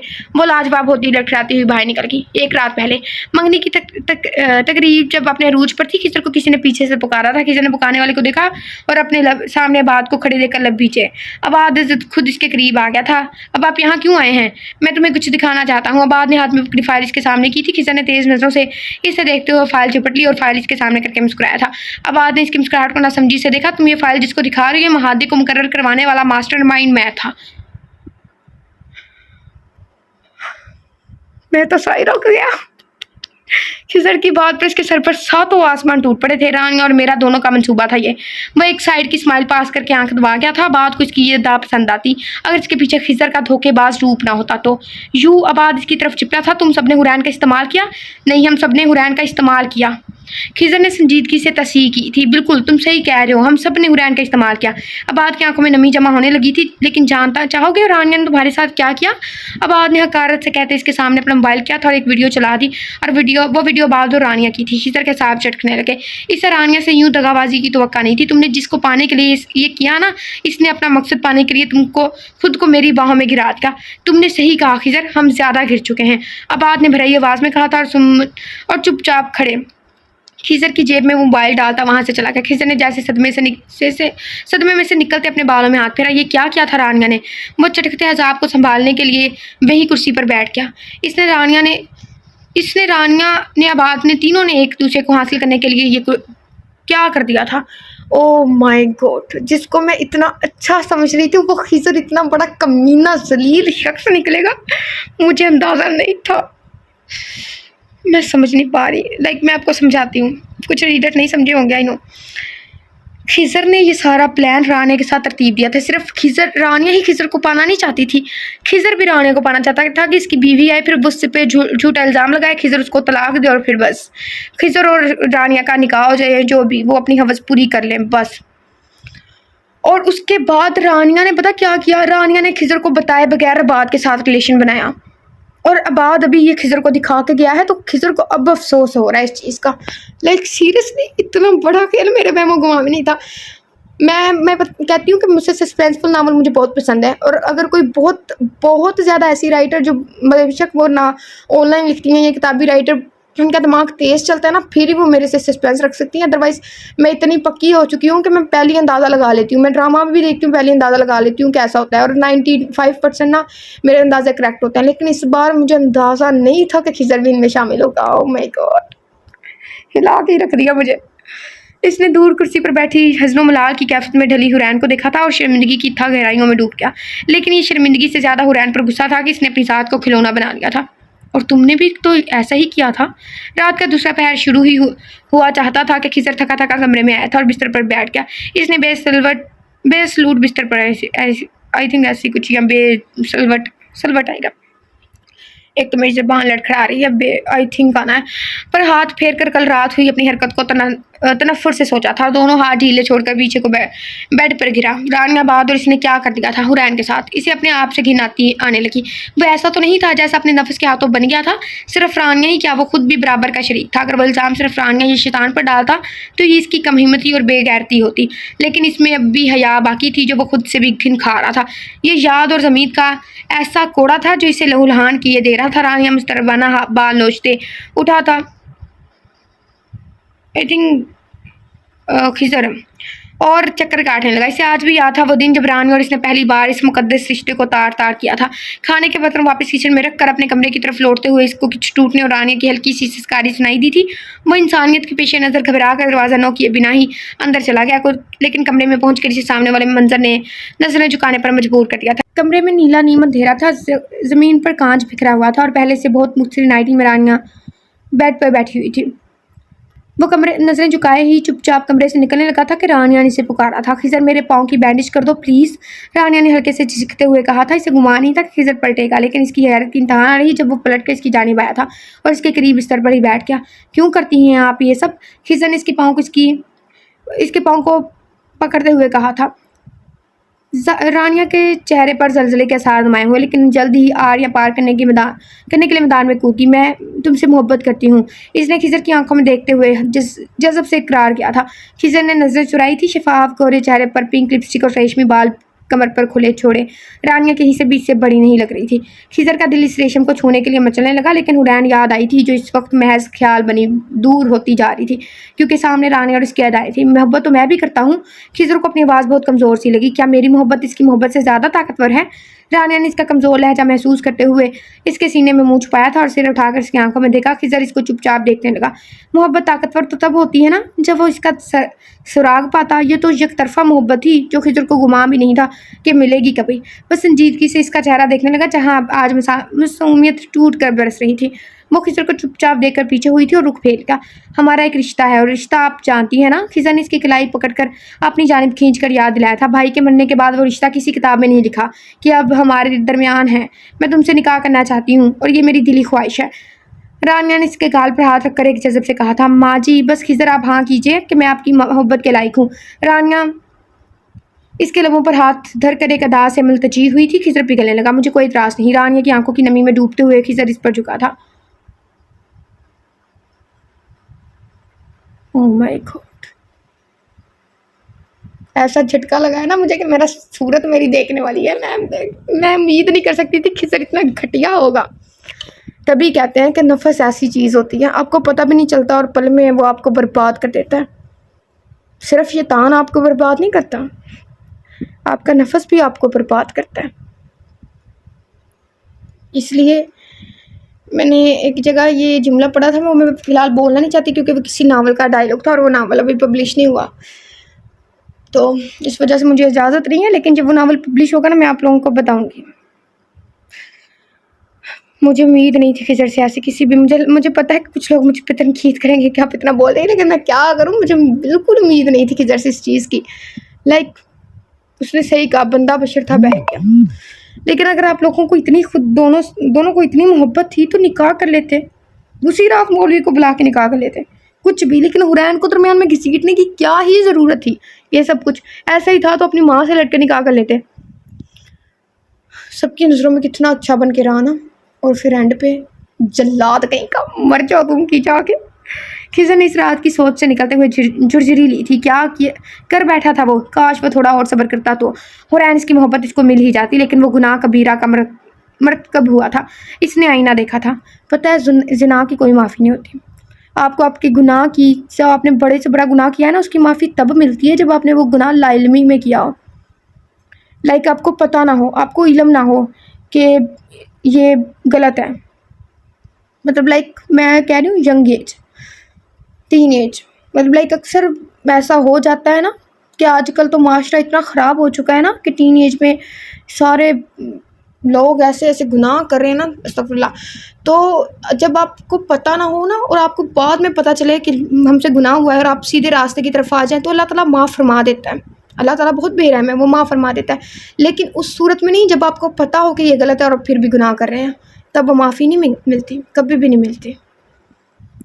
आईना आज भी इसे बहुत अनमोल, बहुत खूबसूरत दिखा रहा था। इसका अक्स आईने में कितना भला था, लेकिन यही अक्स अगर ज़मीर की सच्चाई के आईने में देखा जाता तो कितना गदला होता, कितना स्याह। इसको जो लड़कियां पलट कर देखती थी, ये जान करके इसकी अपनी ही भाभी के साथ नाजायज़ ताल्लुकात रहे हैं, थूकती बिना।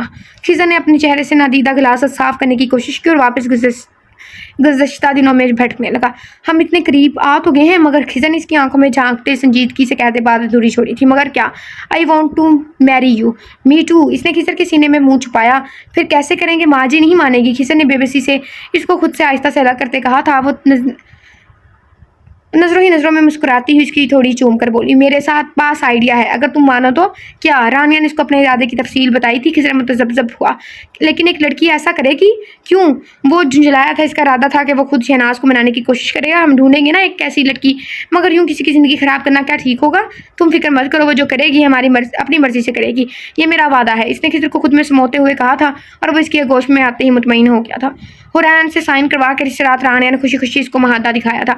वो हुरैन का नाम सुनकर चौंका था, लेकिन एक नाम के कई लोग होते हैं, सोचने से आगे सोच लेना दिया। फिर शादी के वक्त इसने हुरैन को देखा तो देखता ही रह गया। मोहब्बत यूँ मिलती है, इसे अंदाज़ा नहीं था। लेकिन अब मोहब्बत का नाम लेना इसकी नज़र में महज बर्बादी थी, क्योंकि वो रानिया को अपना आप सौंप चुका था। दूसरी तरफ जब वो हुरैन की जानिब जाने लगता, इसे लगता कि वो खुद से रानिया से हुरैन से धोखा कर रहा है। इसके ज़ब्त का दामन थामे रखता, इसके बावजूद भी वो हुरैन की तरफ माइल होने से खुद को रोक नहीं पा रहा था। इसलिए इसने रानिया से अपने बेबसी का इजहार किया था और बाद वाला ड्रामा किया गया। वो तलाक देने की हिम्मत खुद में ना पाते वहाँ से निकल गया था। इसे लगा था कि इसके आने तक शहनाज ने हुरैन को घर से निकाल दिया होगा, लेकिन हुरैन को अपने घर में यूं ही बरजमान देखकर हकीकी बेबसी का एहसास हुआ था।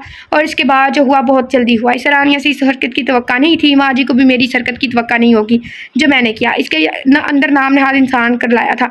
इसी वक्त दरवाज़ा खुला था और रानिया सब्ज़ साड़ी में नशे में ढोलती अंदर आई थी। आज अपने कमरे में नहीं जाना क्या? शहनाज बेगम ने हुरैन को अपने बिस्तर पर हथेलियां ढूंढते हुए पाया तो लताड़ा। हुरैन ने खाली खाली निगाहों से इनको देखा था। दिल घबरा रहा है। इसकी आवाज़ और आंखें एक साथ भर आई थी। क्यों? क्या हुआ? शहनाज बेगम ने इसकी जानिब हाथ बढ़ाकर इसे अपनी तरफ पचकारा। वो नन्ही बच्ची की तरह इनकी बाहों में समा कर फूट फूट कर रोने लगी। न जाने इसके दिल में आज क्या खदशात उभर रहे थे।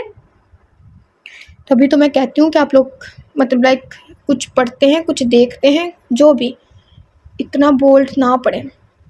हमें कल ही किसी लड़की ने कहा था ना कि आप खामोशी से स्क्रॉल कर दिया करें, जिसने पढ़ना हुआ वो पढ़ लेगा। लेकिन डियर, मैं नहीं चाहती कि वो पढ़े। मैं आपके मुंह पे कहती हूँ, जो चीज़ मैं खुद नहीं पढ़ती मैं नहीं चाहती कि वो पढ़े। मैंने अगर इस नावल को भी दरमियान में छोड़ देना था, अगर मैं इसमें एक सबक छुपाना होता। लाइक इसमें बताया गया है कि नफस ऐसी चीज़ है, इंसान पल में शैतान बनता है। आपको सिर्फ एक लम्हा लगता है शैतान बनने में, सिर्फ एक पल, और एक पल बहुत भारी होता है, याद रखें। इसलिए मेरा सजेस्ट आपको यही है, कोई भी अगर बहुत बोल्ड नावल पढ़ता है तो वो प्लीज़ ना पढ़ें। पहला आपको मुश्किल होगी, लाइक आप लोगों को एक आदत लग चुकी है रोमांटिक नावल पढ़ने की, ऐसा कुछ भी। लेकिन एक अच्छी स्टोरी पढ़ें जिससे आपको कुछ सीखने को मिले, और बोल्ड सीन ना पढ़ा करें। इसको यूँ रोता देखकर शहनाज बेगम को इस पर तरस आया था। वो इसे संभालने लगी, लेकिन वो बिखरी जा रही थी। मेरी बच्ची रो मत, अगर दिल करे तो चली जाओ, वरना यहाँ ही सो रहो। इसने प्यार से समेट कर इसकी नम आँखें साफ की तो वो थोड़ी संभल कर पीछे हुई थी। चलो शाबाश, आज दिल नहीं कर रहा तो ना जाओ, यहाँ ही सो जा, लेकिन मेरा एक काम करो, मुझे खिज़र के कमरे में छोड़ाओ इस वक्त। हुरैन ने भराई आवाज़ में पूछा। हाँ, इस वक्त मैं से कहूँगी कि मेरी बहू के लाड़ उठाया करें, मुझसे इसकी आंखों में आंसू बर्दाश्त नहीं होते। शहनाज ने प्यार से इसे गले लगाकर कहा था। हुरैन को गो ना गो सुकून मिला था। आ गया है ना खिज़र? हुरैन का सहारा लेकर व्हीलचेयर पर बैठते उन्होंने पूछा था। जी आ गए हैं, मैंने देखा था इन्हें कमरे में जाते, हुरैन ने कहा था। शहनाज ने गारा भरा था। हुरैन की व्हीलचेयर घसीटते हुए सोचने लगी वो खिज़र का सामना क्यों करेगी। आखिरी किस्त। आप खिजर इसे नशे में धुत अपने कमरे की दहलीज पर खड़े देख कर अपनी जगह से खड़ा हुआ। रानी के हाथ में अभी वो सेल था जिसमें वीडियो मुसलसल चल रही थी। आप मेरे कमरे में क्या कर रही हैं? खिजर ने खुरदरे लहजे में इस्तफसार किया और रुख मोड़ा था। वो लड़खड़ाते कदमों से तेजी से इसकी तरफ लपकी और इसकी पुश्त से लग गई। मैं सारे साथ ऐसा क्यों किया? मेरे साथ ही थी। रानी की आवाज़ नशे से लड़खड़ा रही थी। खिजर ने अपने सीने पर जमे हाथ सख्ती से पीछे किया था और बाथरूम की जाने बढ़ा। आज इसको रानी के लिमस आग लग रहा था जिसने पहले ही सब खाकसर कर दिया था। अब बस ज़मीर था जो कुछ चौके लगा रहा था। रानी मचल कर वापस इसके सामने तन गई और इसके सीने से चोंक की तरह चिमटी। अब मेरा लिमस भी बुरा लग रहा है। याद है तुम्हें? तुम मुझे। रानी ने इसके सीने में मुंह देते शिकवा किया था। खिजर को इसके बदन से उठती महक नागवार गुजर रही थी। वो पास्ट था और मुझे नहीं पता था तो तुम इतना गिर जाओगी, खिजर ने चबा चबा कर कहा था और इसे अपने से दूर धकेला। रानी नशे में होने की वजह से तवाज़ुन बरकरार न रख पाई थी और ड्रेसिंग से लगी। मोबाइल छूट कर गिर कर बंद हो गया था। खिजर ने नदामत से आगे बढ़ते इसको सहारा देकर बेड पर बिठाना चाहा था। रानिया ने लटका अपना हाथ झटका। अब क्यों लगा रहे हो मुझे हाथ? यूँ वो इससे कुछ कहती रानिया शहनाज की तेज चंगाड़ पर खिजर ने करंट खाकर पीछे देखा था जहाँ शहनाज बेगम का चेहरा गुस्से से लाल भूखा हुए जा रहा था और हुरैन की आंखों में बेयकीनी थी। वो एक सदमे से खिजर को देखती ही जा रही थी और आंखों में आंसू लिए वहां से उठ एक कदम भागी। जी सासू माँ, हुक्म दीजिए, रानिया ने कोर्नश बजा लाते हुए पूछा और बेतहाशा मुस्कुराने लगी और बिल्कुल फरामोश नहीं हुई थी। अपना आप और माहौल की संगीनी शहनाज बेगम ने अफसोस और तनफ्फुस से दोनों को देखा था और व्हील चेयर वापस मोड़ी। अम्मी खिजर ने अटकते हुए शहनाज को पुकारा था। लम्हा भर के लिए शहनाज ने खिजर की जानिब देखा। इनकी आंखों में बिखरे मान की किरचियाँ थी। खिजर को अपनी तही दामन होने का एहसास शिद्दत से हुआ था। जब तुम दोनों इस गंदगी से निकल कर होश में आ जाओ तो बात कर लेना मुझसे, उन्होंने पथरीले लहजे में कहा था और वहाँ से चली गई। रानिया लड़खड़ाती हुई अपने कमरे की जानिब चली गई थी और खिजर सर पकड़े बैठ के। अगली सुबह शहनाज का चेहरा सपाट हो रहा था। सामने पुरतमाद रानिया शर्मिंदा से खिजर बैठा था। अलबत्ता हुरैन रात से कमरे में से नहीं निकली थी। कल रात जो हुआ, शहनाज ने तमेदाना बात का आगाज़ किया तो रानिया ने खुद से उनकी बात काटी। कल रात जो हुआ को छोड़िए, क्यों हुआ ये देखकर आपको सब अंदाजा हो जाएगा। रानिया ने खिजर की तरफ मकारी से देखते मोबाइल शहनाज बेगम की जानिब बढ़ाया। वो ये अलग अलग मकामात की चंद मिनटों की वीडियो बनी हुई थी जिसमें खिजर और इसका मिलाप, फिर महादे के बारे में बातें, हुरैन को बात के सामने करने की प्लानिंग और कल वाली मुलाकात सब थी। खिजर खामोश बैठा था जैसे इसको सांप सूंघ गया हो। शहनाज बेगम के हाथ से मोबाइल छूट कर नीचे गिर गया था। वो इनका सता चेहरा आंसू से भीगने लगा। तुम सब जितनी भी चालें चल लो, आखिरी चाल वाला जीत वाला मोहरा रानिया किसी को नहीं देगी। रानिया ने उठकर मोबाइल उठाते हुए मगरूराना कहा था और इन दोनों की हालत से हिज उठाती अपने कमरे में चली गई। लाउंज में मौत जैसा सकून था। खिजर काफ़ी देर बाद लड़खड़ाते कदमों से चलते शहनाज बेगम की व्हील चेयर के पास आकर भीगी आंखों से बैठा था। शहनाज बेगम ने इश्कों से भीगा चेहरा उठाकर इसकी चारे मलामती आंखों में देखा।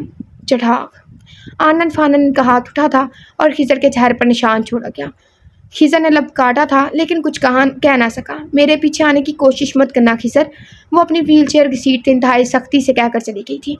खिजर उठा था और लंबे लंबे ढकबरता निकल गया। रानिया अपने बेटे जैन को लेकर महज शहनाज बेगम को अज़ियत देने के लिए बाहर मुल्क चली गई। शहनाज बेगम को क्या असर होना था भला? इनको तो खिजर का दिया जख्म तड़पाए रखता। इन्हें अपनी तरबियत से इतने घटियापन की उम्मीद नहीं थी। हुरैन भी चले जाना चाहती थी लेकिन शहनाज बेगम के गेलेपन ने इसे जाने नहीं दिया। कुदसिया को सच्चाई मालूम होने के बाद वह शहनाज बेगम और हुरैन को अपने घर ले आई थी। इन्हें भी खिजर से ऐसी हरकत की तवक्का नहीं थी। वो लाख लाख अपने रब का शुक्र अदा करती थी कि खिजर जैसे फितने की शादी बीनिश से नहीं हुई। खिजर इन दोनों को बारहा लेने आया था लेकिन शहनाज बेगम इसको देखकर मुंह फेर लेती और कुदसिया बेगम की आंखों में तनफ्फुर इसको की शर्मिंदगी में डाल देता था। खिजर इन लोगों को स्पेस देने के लिए स्पेशलाइजेशन की गर्ज से यूएस चला गया और पीछे वो दोनों एक दूसरे की दुख सुख की साथी बन गई। मगर खिजर का दिया घाव शहनाज बेगम अंदर ही अंदर खा रहा था। हुरैन की उम्मीद से होने की खबर से इस तक भी पहुंची थी लेकिन बीनिश के जरिए वह शहनाज बेगम और हुरैन से बातें करने के लिए फुल महसूस कर रह जाता था। इसकी हुरैन से एक बार भी बात नहीं हुई थी। अलबत्ता ममता के हाथों मजबूर होकर शहनाज बेगम कभी कभार कर लेती थी। चंद साल बाद खिजर ने कार से उतरकर अंदर कदम रखा था। इसकी आंखों में थकान और नमी भर रही थी। वह मजीद सेहतमंद और खूबसूरत हो गया था। गेट के अंदर परसा देने आए मर्द हजरात लॉन में बैठे थे जिनमें आबाद रानिया को क्रिश्चियन शोहर रॉबिट भी था। अलबत्ता बीनिश का शोहर राहम इधर उधर इंतजाम देख रहा था। खिजर को देखकर इसकी जानिब लपका। बड़ी देर से आए आप, वो आपकी राह देखती चली गई। क्या उन्होंने मेरा पूछा था? खिजर ने आहिस्ता से पूछा। बहुत मुश्किल था अपनी भराई आवाज़ पर काबू पाना। ज़बान से एक लफ्ज़ ना बोली लेकिन मोहब्बत आंखों से जाहिर ना हो तो मोहब्बत क्या कहलाए? अरहम ने नासहाना अंदाज में कहा था। राहम या अरहम जो भी नाम है, और एक आदमी की पुकार पर इस तरफ बढ़ा। खिजर मन भर पाँव लिए थका मांदा दरवाजे को खोलता अंदर आया था। अंदर कारफूर और अगरबत्तियों की मिली-जुली खुशबू बसी हुई थी। हल्की-हल्की सिसकियों की आवाज़ कानों में पड़ रही थी। सामने लाउंज के सोफ़े वगैरह उठाकर दरियाँ बिछाई गई थी। बीच में जनाज़ा रखा था और इससे पास परसे के लिए आई औरतें बैठी थीं। इन्हीं में इसने बीच को देखा। वो कदरे फरेहबी माइल हो गई थी और रूप भी निखर गया था, लेकिन इस वक्त इसकी आंखें सुर्ख थी। इसकी गोद में चंद माह की बच्ची थी। इन्हीं परसा देने वालियों में से इस घराने को बर्बाद करने वाली रानियां भी थी। रानियां और खिजर की आंखें चार हुई तो रानिया ने दिल के शोर से और खिजर ने नफरत से नजरें जुड़ाई थी। रानिया ने कनाडा में ही एक और शादी कर ली थी और जहन को वहीं बोर्डिंग में डाल दिया था। खिजर कदम कदम चलता मैयत के पास आया था। कफन दफन हो चुका था। खिजर ने धड़कते दिल के साथ मैयत का चेहरा देखना चाहा, लेकिन इससे पहले ही कुर्सियाँ इसकी जानिब लपकी थी और सीने से लगकर सिसकियाँ लेने लगी। खिजर ने सोचा, क्या इसको चेहरा देखना अब भी नसीब नहीं होगा? कितना तड़पा था वह इन दोनों को देखने के लिए, और आज भी। खिजर ने नम आंखों से कुर्सिया की पुष्ट पर थपकियाँ दी। वो चाह कर भी रो नहीं सकता था। मर्द था ना। हमारे माशरे में मर्दों पर यह जुमला राइज करके कि मर्द को दर्द नहीं होता, किसी मर्द को बेहिस, किसी को संगदिल, किसी को बेदर्द बना दिया है। अब मर्द रोना भी चाहे, पछताना भी चाहे तो इसकी अना का मसला बन गया है। मर्द को दर्द नहीं होता। के मुस्ताक वो भी बस लब बीच कर अपने जज्बात को कत्ल कर रहा था, अपने दुख के साथ लड़ रहा था। बीनिश ने आकर कुदसिया को संभाल दिया था। खिजर जरा जाकर हुरिया को देखना, वो रो रही है। बीनिश ने इसकी जानिब आकर सरगोशी की थी। वो कहाँ है? बीनिश ने पूछा था। खिजर ने पूछा था, सॉरी। वो भी अंदर ही है, बीनिश ने सपाट लहजे में जवाब दिया। खिजर इसके लहजे पर खाइफ सा होता पलट कर अंदर कमरे में आया था। कितने सालों बाद वो अपनी माँ के कमरे की दहलीज पार कर रहा था, और एक वक्त था कि इस कमरे में हाजिरी दिए बिना वो एक रात ना गुजारता था। इसने देखा पूरे का पूरा कमरा ऐसा ही था, लेकिन इसमें हुरिया के खिलौने का इजाफा हो गया था। बेड पर 2 साला हुरिया जिद में इधर उधर खिलौने उठाकर फेंक रही थी, और बेड के बिल्कुल साथ रखी व्हील चेयर पर शहनाज, जो काफ़ी कमज़ोर हो गई थी, इसको बहलाने की कोशिश कर रही थी। अपने पीछे खटका पाकर मुड़ी तो वह खिजर को अपनी दहलीज पर इतने सालों बाद देखकर तड़प उठी थी। उन्होंने ममता के हाथों मजबूर तरस खाकर बाहें वाह कर दी। वो भी भागकर इसमें बच्चों की तरह समा गया था। हुरिया घर में नए शख्स की आमद पर आंखें पटपटाकर इन दोनों को देखने लगी। माफ़ कर दीजिए मुझे अम्मी, मुझे माफ़ कर दीजिए अम्मी। वह तड़प कर एक ही गिरदान किए जा रहा था। मेरी बूढ़ी हड्डियों में जान नहीं खिजर कि अब मजीद कुछ सह सकूं। तुम्हारी जुदाई और हुरैन की जवान मौत ने मुझे तोड़ दिया है। मैं मजीद नफरत नहीं कर पाऊंगी। मैं अकेले नहीं रह पाऊंगी। उन्होंने बीच से रोते हुए अपनी बेबसी का इजहार किया था। हुरैन ने जैसे कुछ सुना ही नहीं। इसको तो बस यही इत्मीनान था कि इतने अरसे बाद भी इनके आगोश में आ गया था। एक जलन पर ठंडी मीठी फुहार पड़ गई थी, लेकिन एक जख्म से अब भी खून रस रहा था। हुरैन, इसने जरा की जरा अलग होकर हुरिया को गोद में उठाया था।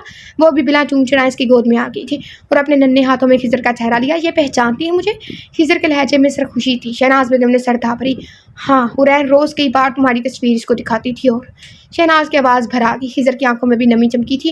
हुरैन की नागहानी मौत इसके लिए भी किसी शौक से कम नहीं थी। वो हुरिया को सीने से लिपटाए वापस लाउंज में आया था और हुरैन का चेहरा देखने लगा तो कुत्सिया ने इसका हाथ पकड़ लिया था। रानिया को इस लम्हे भी कमीनी सी खुशी ने आन घेरा था। नहीं, अब तुम इसको नहीं देख सकते, कुत्सिया ने रूहानी आवाज़ में कहा था। क्यों? वो पहली बार कर लाया था। नामहरम हो चुकी है अब ये तुम्हारे लिए। इसकी वफात होते ही तलाक ख़त्म हो गया था, होते ही निकाह ख़त्म हो गया था। एक बड़ी सियानी औरत ने इसे प्यार से समझाया था। खिजर ने तकलीफ से आंखें बंद की थी। इसने आगे बढ़कर बीनिश की गोद में हुरिया को दिया था। बीनिश ने खिजर की इस इकदाम से इसे सवालिया नजरों से देखा। इसको हुरैन को इतना दिखा दो कि कभी जो मुझे इसकी माँ की याद आए तो इसकी आंखों में बसा इसकी माँ का अक्स मैं देख सकूं। खिजर ने टूट फूट कर लफ्ज़ अदा किए थे। बीनिश की आंखों में नमी चमकी। इसने अब इसका सबका सामना भी तो करना था, सबसे मिलना भी था। अब बाहर निकलते हुए इसने एक औरत की पुकार सुनी।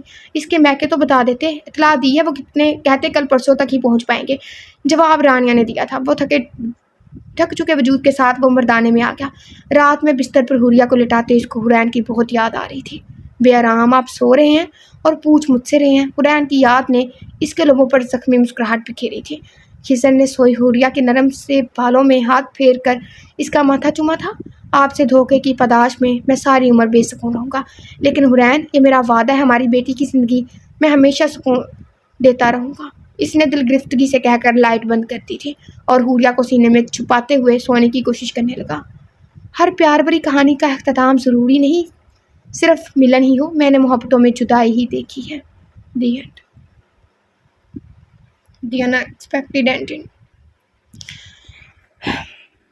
मैं क्या कहूँ, मुझे समझ नहीं आ रहा। मेरे ख्याल में इसकी जगह उसको मरना चाहिए था, लेकिन ये अच्छा किया राइटर ने हुरैन को मारा। पता है क्यों?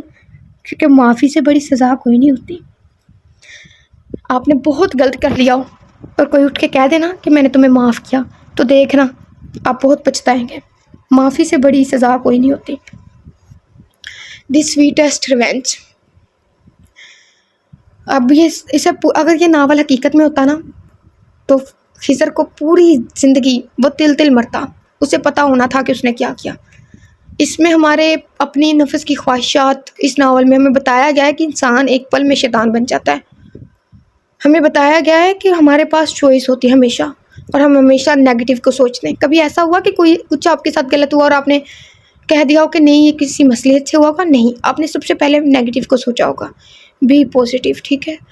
और खुद पे काबू पाए हमारे कदम लटकाने से पहले। अगर हम कुछ पढ़ते हैं तो उससे कुछ पॉजिटिव सीखें, नेगेटिव नहीं। प्लीज़, आपको मेरी बातें लग रही होंगी मैं पता नहीं किस दहाई की लड़की हूँ, लेकिन मेरी एज इतनी ज़्यादा नहीं है, लेकिन मैं समझाने वाली बच्ची हूँ। मतलब मैं समझाती हूँ, मैं अपने फ्रेंड्स वगैरह कुछ भी ऐसा हो, ये नहीं कि सिर्फ इस मामले में, कोई और भी मामला हो तो मैं उनको भी समझाती हूँ। और साथ उनको भी मैं ये कह देती हूँ कि हाँ, तुम्हें मेरी बातें बोर करी होंगी फ़िलहाल, लेकिन जब इंसान को ठोकर लगती है ना, उसे तब भी एहसास होता है कि आंखें ज़मीन पर रख के चलना है, फिर ही हम सही चल सकेंगे। वरना दरमियान में आने वाले कांटे और फूलों में छुपे कांटे हम कैसे देख सकते हैं? इसलिए शायद कभी कभी इंसान इसलिए नहीं संभलता कि एक ठोकर दरकार होती है, एक ठोकर ज़रूर दरकार होती है ताकि वह संभल जाए, ताकि वो आंखें ज़मीन पर रखे, आसमान पर नहीं। इस नावल में अगरचे कुछ सीन अजीब थे, जैसे उनका रिलेशन, उन्हें ऐसा नहीं करना चाहिए था। उसके भाई की वफ़ात के बाद वो उससे शादी कर सकता था, ये रिश्ता बन सकता था, उन्हें उनसे निकाह करना चाहिए था। फिर उनके कुछ बोल सीन, लेकिन मैंने वही बात की, आप लोग चूँकि मेरी फितरत से वाकिफ़ हैं तो मैं बोल सीन नहीं रीड करती, लेकिन मैंने ये नावल स्टार्ट से एंड तक इसलिए रीड किया क्योंकि इसमें एक सबक था, और वो सबक इतना गहरा है ना कि आजकल की यंग जनरेशन के लिए वो सबक बेहद ज़रूरी है। ऐसा होता है। अब क्या हासिल हुआ खिज़र को? चाहे वो ज़िंदा रहे लेकिन रोज़ मरेगा, रोज़ जिएगा। ये मौत बहुत तकलीफ़ तय होती है, ये मौत दूसरी मौत से तकलीफ़ तय होती है। इंसान रोज़ मरे, रोज़ जिए। और अगर चाहे हकीकत में होता तो क्या पता मक्का फ़ातिमा में होते हुए उसकी बेटी के साथ ऐसा हो जाता। कुछ भी हो सकता था। रानिया जैसी औरतें हर जगह हैं, खिज़र जैसे मर्द भी हर जगह हैं जो अच्छे हैं, लेकिन शैतान या उनका नफ्स उन्हें एक पल में बर्बाद कर देता है। सो अपने आप पर काबू रखें, अच्छा पढ़ें, अच्छा सोचें, अच्छा देखें। बेशक आपको मैं दादी अम्मा लग रही हूँ, लेकिन यही सच है। बेशक आपको मेरी बातें बुरी लग रही हूँ, लेकिन यही सच है। और सच को बेशक आप जितनी मर्ज़ी नफ़ी कर दें, लेकिन झुठलाया नहीं जा सकता। आजकल के नावल से मैं बहुत नाला हूँ, बहुत ज़्यादा, और मैं चंद एक राइटर के नाम ले भी चुकी हूँ। मुझे उन पर तनकीद करने का हक़ नहीं है। मैं बस इतना कहूँगी कि मुझे उनकी राइटिंग नहीं पसंद। इस वजह से मैंने जाने तमन्ना की रिक्वेस्ट एक्सेप्ट नहीं की, क्योंकि उसकी राइटर अलीशे अहमद ही शायद उनका नाम है, अलीशे अहमद, वो बहुत बोल्ड लिखती हैं। फिर रमज़े इश्क की मैंने रिक्वेस्ट एक्सेप्ट नहीं की, वो भी बहुत बोल्ड है।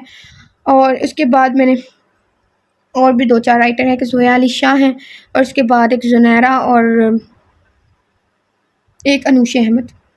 मैं ये नहीं पढ़ सकती, ये मेरी फितरत के बहुत परे है, मैं ये नहीं पढ़ सकती। ज़रूर ये नहीं कि मैं इंसान नहीं हूँ, हर आप में से मतलब लाइक दुनिया में हर कोई बंदा बशर ज़ाहिर सी बात है एक पल में आ सकता है। सो इस वजह से उस तरफ जाना ही नहीं है जिसमें एक पल में आए हम, सीधे राह पे चलते जाओ बस। आप लोगों ने नावल पढ़ना है टाइम पास करने के लिए तो अच्छा पढ़ लें, टाइम पास ही करना है ना तो हो जाएगा। सो लेक्चर आप लोगों को मेरा लेक्चर लगेगा, लेकिन ये हकीकी बातें तो बहुत होगी, आपकी मर्ज़ी है। काम बस समझाना होता है, as a friend, as a listener, as a मतलब कुछ भी समझ लें। मैं बस आपको एक दोस्त के हैसियत से समझा रही थी, क्योंकि आपके साथ मेरी एक मतलब लाइक ना आप एक फैमिली वाला बॉन्डिंग बन गई है। बहुत टाइम हो गया है मुझे नावल पढ़ते पढ़ते, बहुत ज़्यादा टाइम, तो इस वजह से मैं बस आपको समझाना चाह रही थी। सो अपना बहुत ख्याल रखिएगा। अल्लाह हाफ़िज़। अपनी दुआ में याद रखिए और अच्छे से अपनी ज़िंदगी गुजारें, ये सोच करके क्या सही है क्या गलत, ये सोच करके एक दिन क़यामत आएगी।